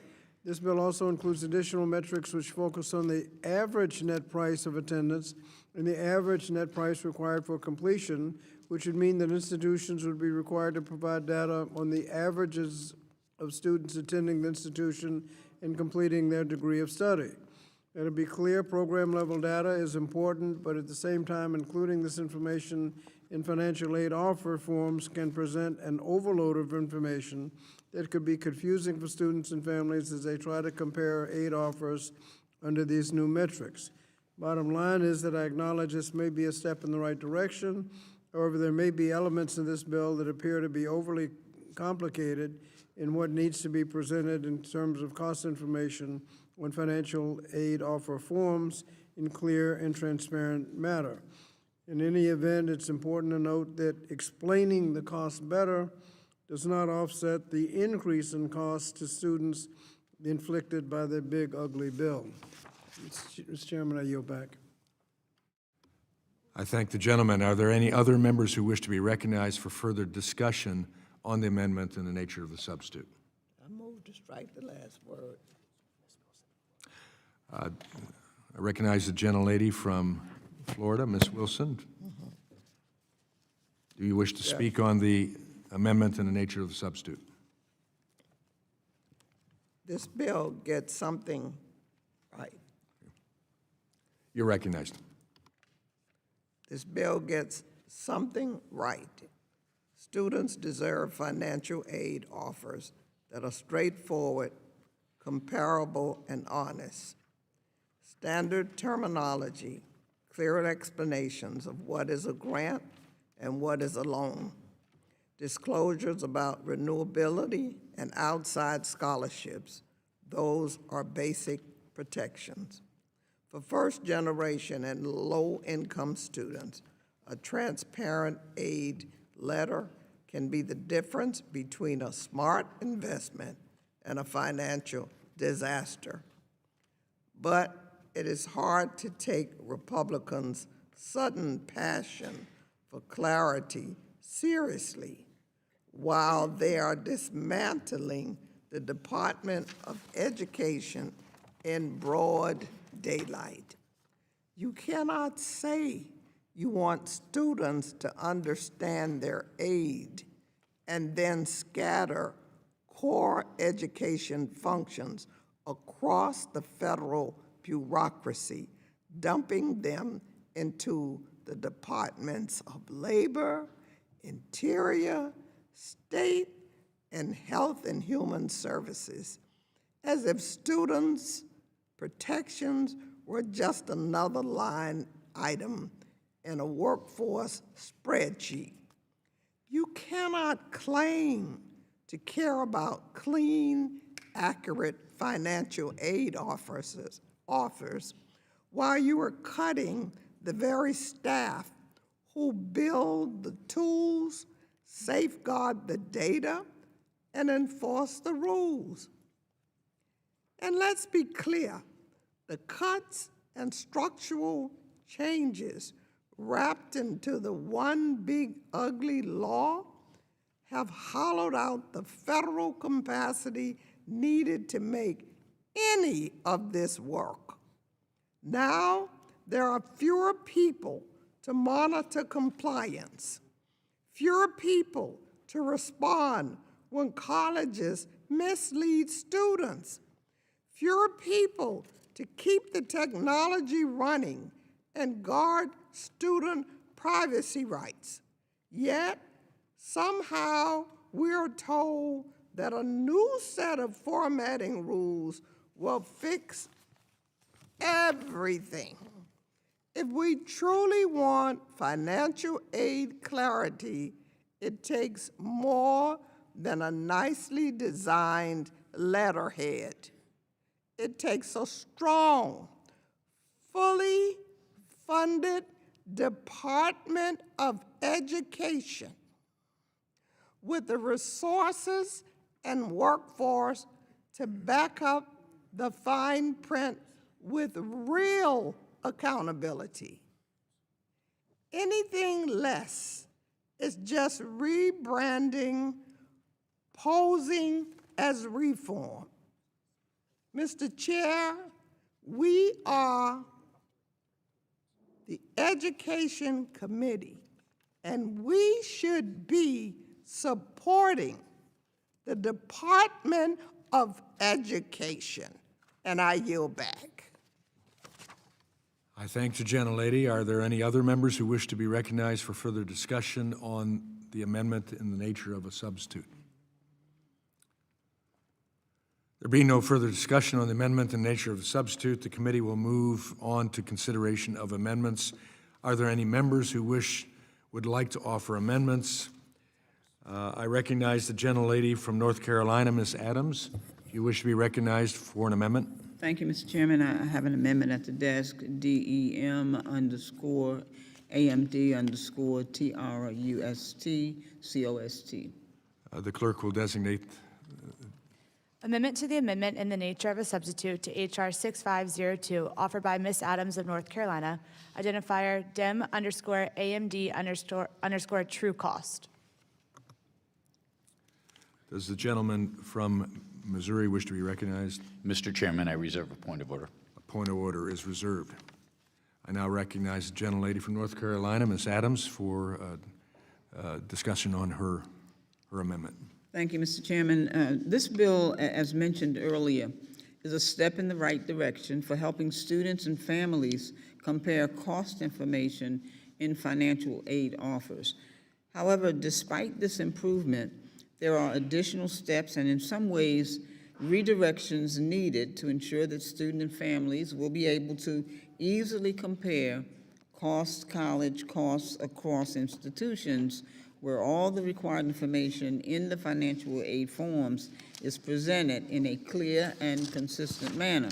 This amendment, the language of the Understanding the True Cost of College Act, will require the Secretary of Education to develop standard terminology and a standard form for financial aid offers.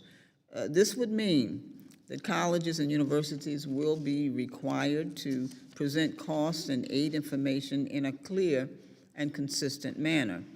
Unlike the Republican bill, this amendment would create standardization by ensuring that colleges and universities use the same terminology, definitions, and formatting on financial aid offer forms. This amendment will help bring clarity to an often confusing yet complex process for students and families as they compare college costs, information across institutions. Additionally, this amendment has bipartisan support across both chambers and is heavily supported among advocates in the field, which will provide students and families with what they need to easily compare financial aid offers.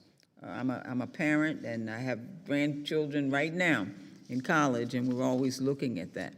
But while my Republican colleagues do take certain steps in their bill to improve how certain elements must appear and how that information is ordered, unfortunately, this bill falls short of standardization and creating a uniform financial aid offer form for colleges and universities. Further, I urge my colleagues to support this amendment that will ensure greater transparency in financial aid offers. And Mr. Chairman, I yield back. I thank the gentlelady. Does the gentleman from Missouri insist on the point of order?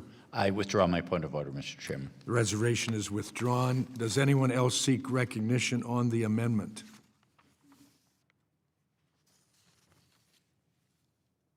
If not, I would like to speak on the amendment myself. I'm glad to see my colleagues are also interested in improving transparency financial aid offers. The College Financial Aid Clarity Act builds on many concepts from past bills, including the concepts proposed in the Democrat amendment. There is a lot of overlap and agreement, and if we had more time prior to this being offered, we maybe would have been able to work them out. Unfortunately, offering this as a last-minute amendment means we don't have that time to do a full comparison and work out differences at this moment. However, I'd be happy to continue to work with my colleague on areas we agree on moving to the floor. But I'm opposed to this amendment at this time. Thank you. I yield back. Is there further debate on the amendment? If not, the question is on the amendment by the gentlelady from North Carolina. All in favor say aye. All opposed, no. No. In the opinion of the chair, the noes have it, and the amendment is not agreed to. Mr. Chair, I request a recorded vote.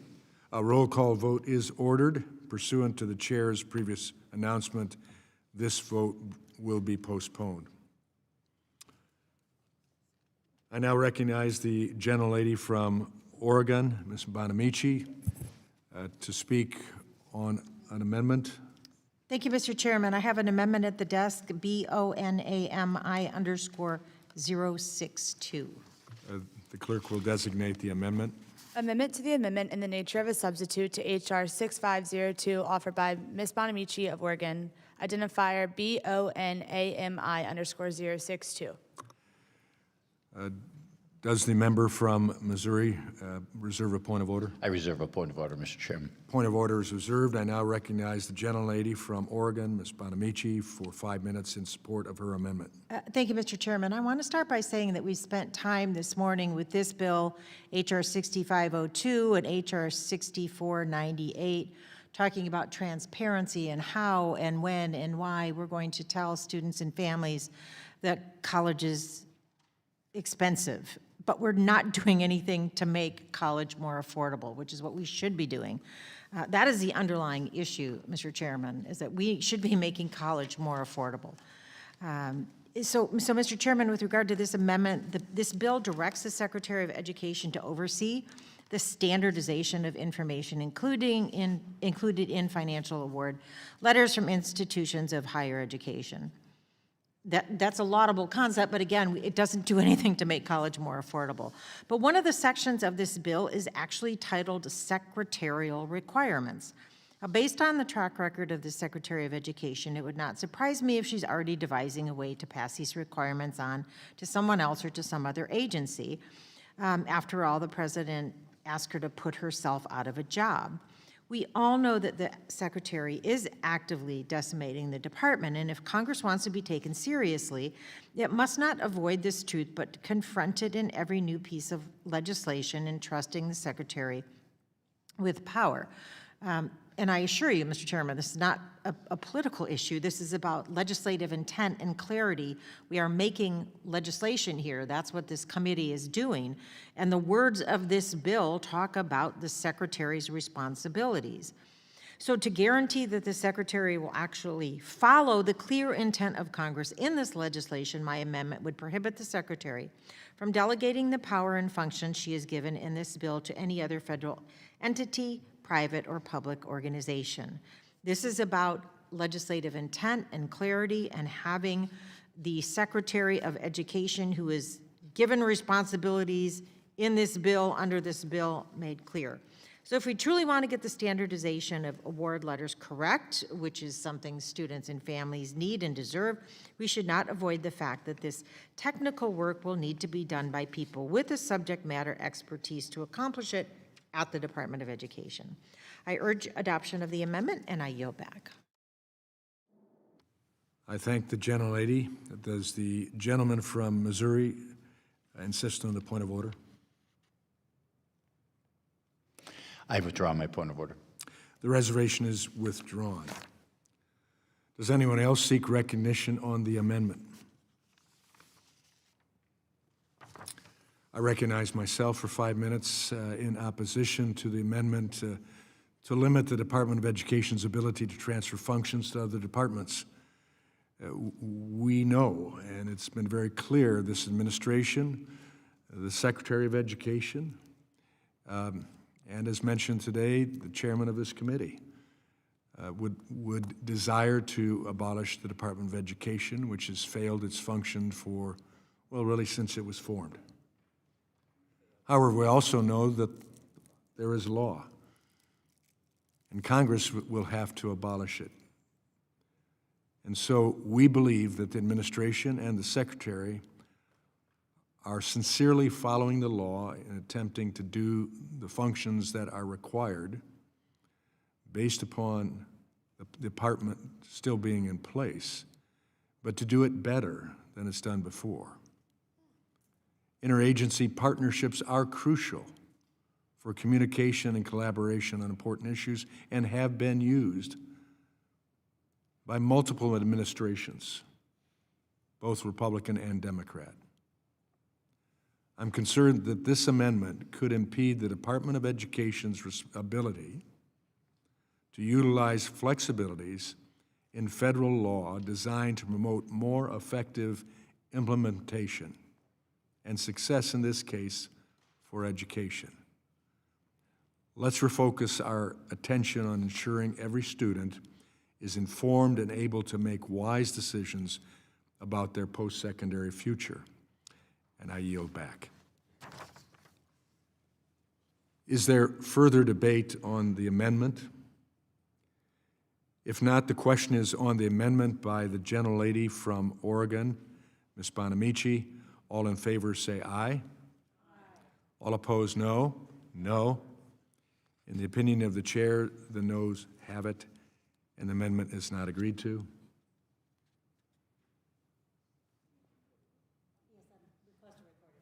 A roll call vote is ordered. Pursuant to the chair's previous announcement, this vote will be postponed. Are there any further amendments to the amendment in the nature of a substitute to H.R. 6502? For what purpose does the gentlelady from Florida, Ms. Wilson, seek to be recognized? I have an amendment at the desk. The clerk will report the amendment. Amendment to the amendment in the nature of a substitute to H.R. 6502, offered by Ms. Wilson of Florida, identifier WILSFL_062. Mr. Chairman. Mr. Onder, do you wish to reserve a point of order? Yes, Mr. Chairman, I reserve a point of order. A point of order is reserved. I now recognize the gentlelady from Florida, Ms. Wilson, for 5 minutes in support of her amendment. Mr. Chairman, H.R. 6502 directs the Secretary of Education to issue standardized requirements for financial aid award letters. My amendment would simply make sure that we get the Secretary of Education to work on this and not another department. The Secretary is actively dismantling the Department of Education through the use of authority from the Economy Act and interagency agreements. This is already resulting in bureaucratic confusion as students, teachers, and school administrators have no sense of who to contact when they have questions about federal policies. In fact, members of Congress have no idea who to contact.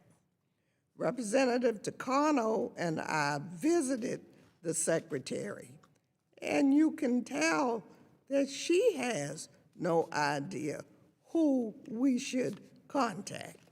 In fact, when we visited her, they were actually planning a job fair the next day. So what are you talking about, chaos and confusion? Financial aid to go to college is an opportunity to change the life of a student through higher education. It is too important to allow the Secretary of Education and this Congress and this committee to pass the buck to another department. In order to make sure that the Secretary follows the clear text of this bill, my amendment would prohibit the Secretary from using new or current interagency agreements to accomplish the goals of H.R. 6502. Further, my amendment prohibits the Secretary from using authority from the Economy Act to place orders with other departments to complete the work of H.R. 6502. The Secretary has been forthright about following the president's directive to put herself out of a job. And when I spoke with the secretary, I said to her, do you really want your legacy to be the dismantling of the Department of Education? Think about that. Think about what you are doing.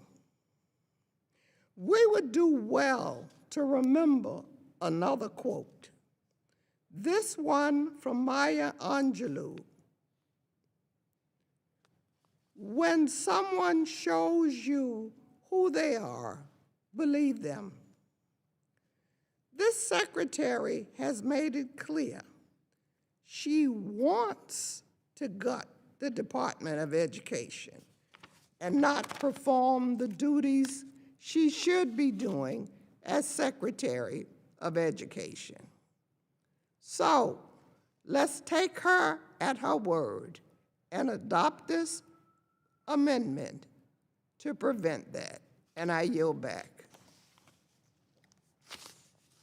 I thank the gentlelady. Mr. Rounder, do you insist on a point of order? I withdraw my point of order. The reservation is withdrawn. Does anyone else seek recognition on the amendment? Mr. Chairman? I would just like to speak in favor of the amendment. I recognize the gentlelady from Oregon to speak in favor of the amendment. You're recognized. Thank you, Mr. Chairman. I think we're always looking for smarter, better ways to do things, but dividing responsibilities between what's left of the Department of Education and giving massive new responsibilities primarily to the Department of Labor, but other agencies as well, is actually inefficient and oftentimes requires people to work with two different agencies instead of one. For example, by sending Title I to the Department of Labor, the entire Title I budget is bigger than the entire Department of Labor budget. But I certainly don't see the expertise or the staff that's needed to meet those responsibilities. So again, I don't agree that these particular interagency agreements are going to make things smoother or more efficient. I think it's going to create more bureaucracy, but also more confusion and more misinformation without having the appropriate staff or funding. So I support the amendment by the gentlewoman from Florida, and I encourage others to do the same, and I yield back. I thank the gentlelady. Does anyone else seek recognition on the amendment? If not, I recognize myself for 5 minutes. For too long, the federal bureaucracy has expanded unchecked. Interagency partnerships are a common sense response to bloated government by encouraging collaboration on important issues and ensuring laws are implemented effectively, regardless of size or even cost. The challenge is taken and received, and the effort is made. We're here to discuss bills that will provide students with more information on the cost of attending school, equipping them to make smart financial decisions as they pursue post-secondary coursework. We shouldn't get distracted by political arguments that could also make implementation of this bill less effective and efficient. And for that reason, I must oppose this amendment, and I yield back. Is there further debate on the amendment? If not, the question is on the amendment by the gentlelady from Florida, Ms. Wilson. All in favor say aye. All opposed, no. No. In the opinion of the chair, the noes have it, and the amendment is not agreed to. A roll call vote is ordered. Pursuant to the chair's previous announcement, this vote will be postponed.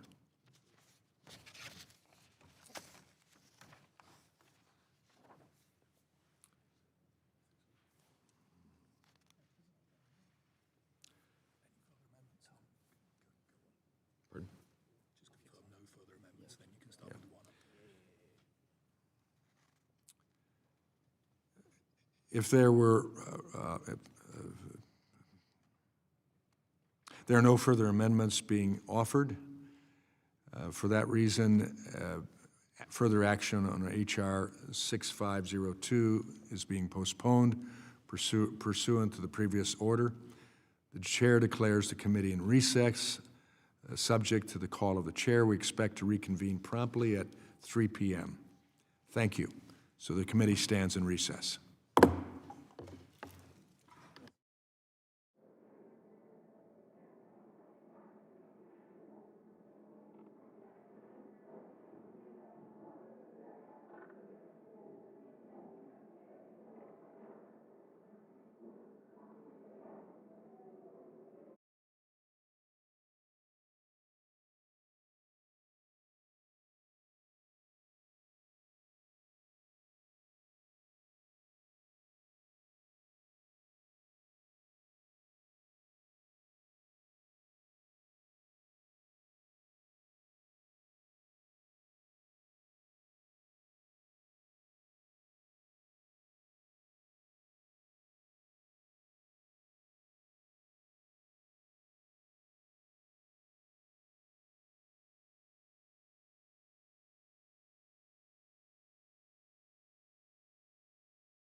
For getting back. We have a few more coming, and we can hold the board a bit, but I think we ought to get going. But first, I want to take an opportunity to say thank you to Ann for all you did to put a wonderful party for the committee together last night. And those of you that were here know the great food that we had and fellowship. It was good to be together for the Christmas holiday party. So, Ann, thank you very much for heading that up. Did a great job.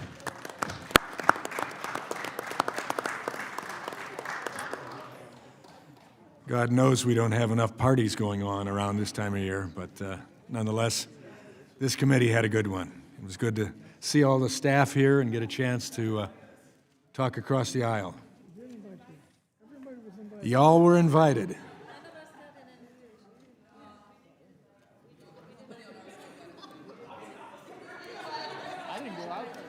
We didn't get an invitation, Mr. Chair, over this Let side. me, I think we ought to take that up with the ranking member or something here. But I tell you, those of you that were here, you appreciated so much the rendition of Good King Wenceslas that Bobby and I did. It was impressive, wasn't it, Bobby, that we could stay on key? And if you...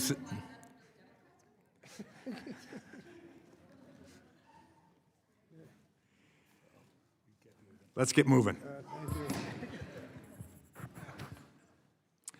I hereby move that the committee report the bill H.R. 6392 to the House of Representatives with amendment and with... Did we adopt the amendment nature of substitute? We did.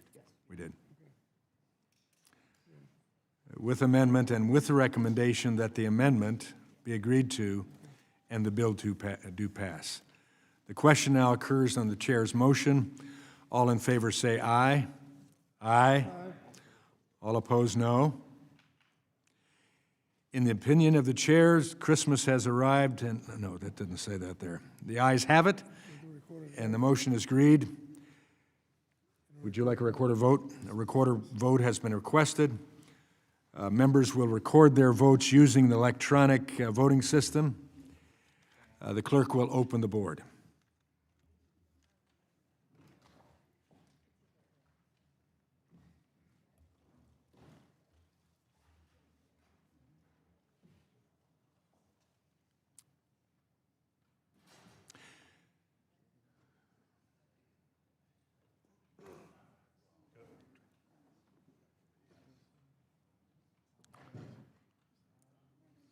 Have all members been recorded who wish to be recorded?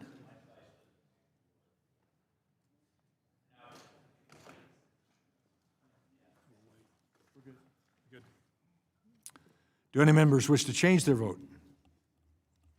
Hearing none, will the clerk please close the vote and announce the tally?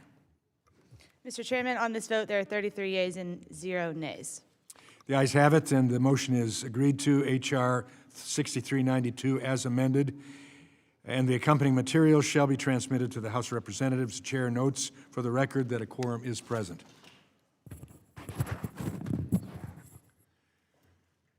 We'll now be voting on one amendment to the amendment in the nature of a substitute to H.R. 6472. The amendment offered by Ms. Adams, titled Adam NC/558. A recorded vote is requested. The members will record their votes using the electronic voting system. Open the vote, please.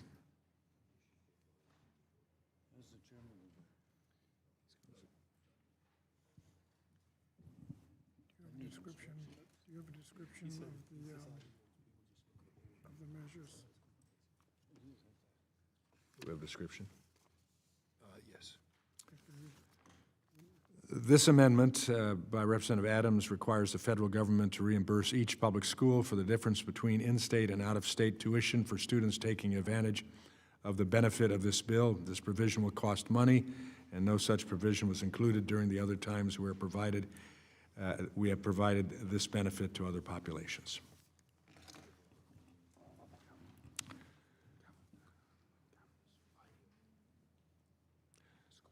School board's not up. If you would show the vote. Have all members been recorded who wish to be recorded? Do any members wish to change their votes? Hearing none, will the clerk please close the vote and announce the tally? Mr. Chairman, on this vote, there are 14 yeas and 19 nays. The amendment is not adopted.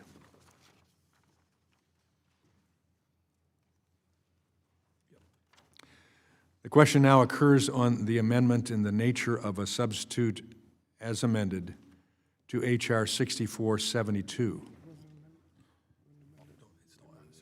not amended, just the amendment nature of substitute. No amendment. All in favor say aye. Aye. All opposed, no.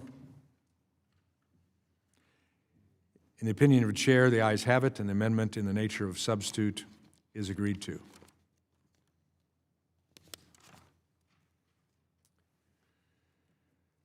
I hereby move that the committee report the bill H.R. 6472 to the House of Representatives with amendment and with the recommendation that the amendment be agreed to and the bill do pass. The question now occurs on the chair's motion. All in favor say aye. Aye. All opposed, no. In the opinion of the chair, the ayes have it, and the motion is agreed to. A recorded vote has been requested. Members will record their votes using the electronic voting system.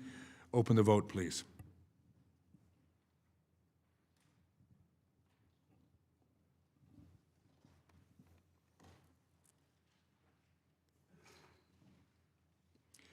Have all members been recorded who wish to be recorded?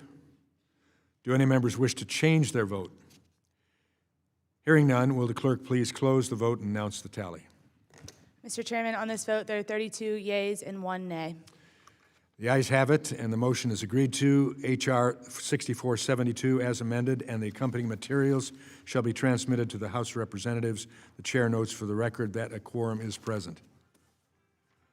We'll now be voting on 4 amendments to the amendment in nature of a substitute to H.R. 6498. The amendment offered by Representative Takano _030. A recorded vote is requested. Members will record their votes using the electronic voting system. The clerk will open the vote.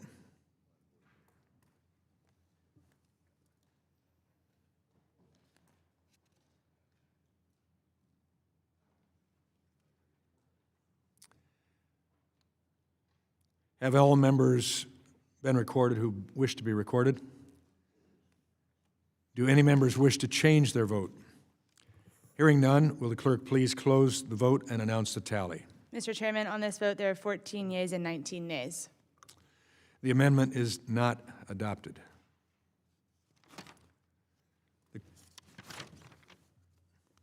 We'll now be voting on Amendment Bonamy 061 by Representative Bonamici. A recorded vote is requested. Members will record their votes using the electronic voting system. The clerk will open the vote.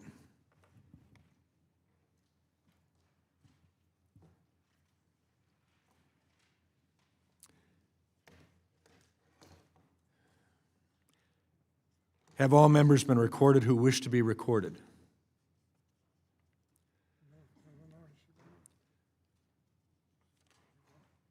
Do any members wish to change their vote? Hearing none, will the clerk please close the vote and announce the tally? Mr. Chairman, on this vote, there are 14 yeas and 19 nays. The amendment is not adopted. We will now be voting on a third amendment, which is Representative Wilson's amendment, Wilsif full _061. A recorded vote is requested. Members will record their votes using the electronic voting system. The clerk will open the vote.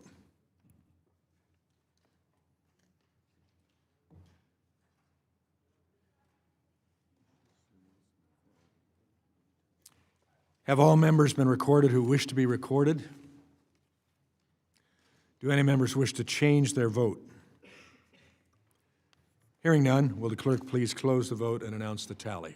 Mr. Chairman, on this vote, there are 14 yeas and 19 nays. The amendment is not adopted. We now move to Representative Scott's amendment, noted as 6498/AMD, effective date. The clerk will open the board.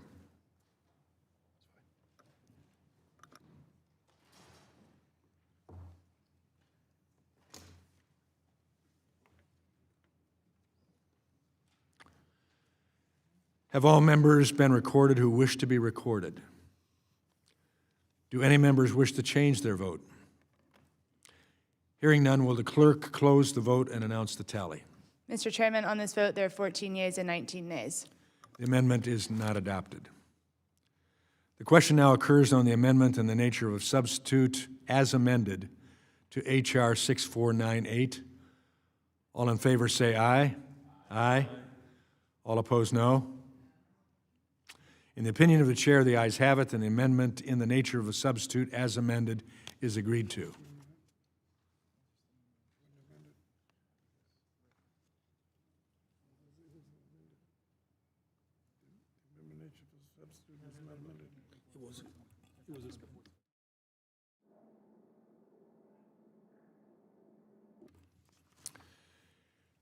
I hereby move that the committee report the bill H.R. 6498 to the House of Representatives with amendment, and with the recommendation that the amendment be agreed to and the bill do pass. The question now occurs on the chair's motion. All in favor say aye. Aye. All opposed, no. In the opinion of the chair, the ayes have it, and the motion is agreed to. Does anyone request a recorded vote? Recorded vote is requested.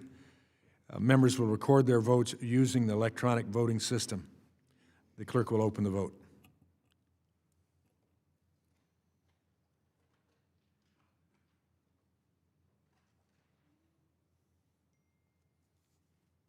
Have all members been recorded who wish to be recorded? Do any members wish to change their vote? Hearing none, will the clerk please close the vote and announce the tally? Mr. Chairman, on this vote, there are 27 yeas and 6 nays. The ayes have it, and the motion is agreed to. H.R. 6498 as amended, and the accompanying material shall be transmitted to the House of Representatives. The chair notes for the record that a quorum is present. We'll now be voting on 3 amendments to the amendment in the nature of a substitute, H.R. 6502. The amendment offered by Ms. Adams, noted as Dem/AMD/true cost. A recorded vote is requested. Members will record their votes using the electronic voting system. The clerk will open the vote.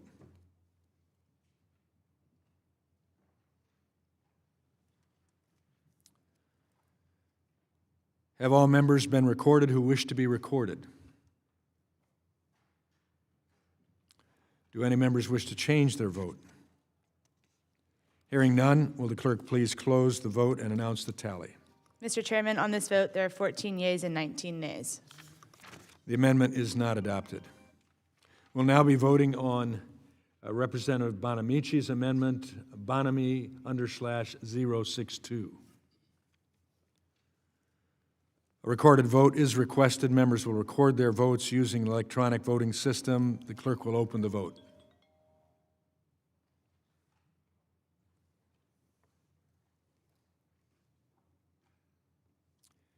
Have all members been recorded who wish to be recorded?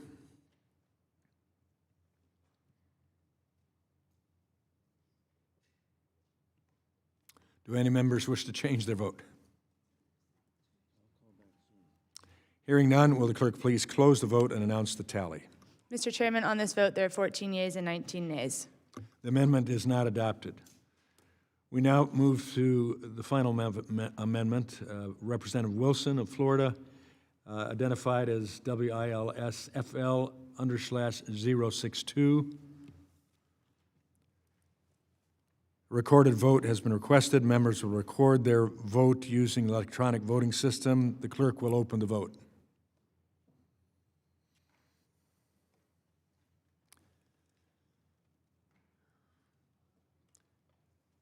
Have all members been recorded who wish to be recorded? Do any members wish to change their vote? Hearing none, will the clerk please close the vote and announce the tally?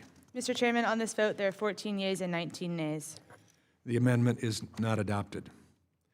The question now occurs on the amendment in the nature of a substitute to H.R. 6502. All in favor say aye. Aye. All opposed, no. In the opinion of the chair, the ayes have it, and the amendment in the nature of a substitute is agreed to. I hereby move that the committee report the bill H.R. 6502 to the House of Representatives with amendment and with the recommendation that the amendment be agreed to and the bill do pass. The question now occurs on the chair's motion. All in favor say aye. Aye. All opposed, no. In the opinion of the chair, the ayes have it, and the motion is agreed to. Recorded vote is requested. Members will record their vote using the electronic voting system. The clerk will open the vote.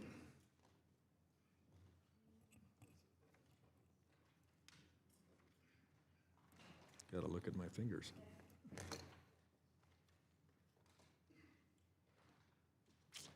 Have all members been recorded who wish to be recorded? Do any members wish to change their vote? Hearing none, will the clerk please close the vote and announce the tally? Mr. Chairman, on this vote, there are 23 yeas and 10 nays. The ayes have it. The motion is agreed to. H.R. 6502 as amended, and the accompanying materials shall be transmitted to the House of Representatives. The chair notes for the record that the quorum is present. I ask unanimous consent that staff be authorized to make necessary technical and conforming changes to today's bills. Without objection, so ordered. Pursuant to House Rule 11, Clause 2L, I give notice that all members have the requisite number of days to file supplemental, minority, additional, or dissenting views. Without objection, so ordered. Without objection, any members who wish to insert materials into the record may do so by submitting them to the committee clerk electronically by the end of the day today. If there is no further business before the committee, without objection, the committee stands adjourned.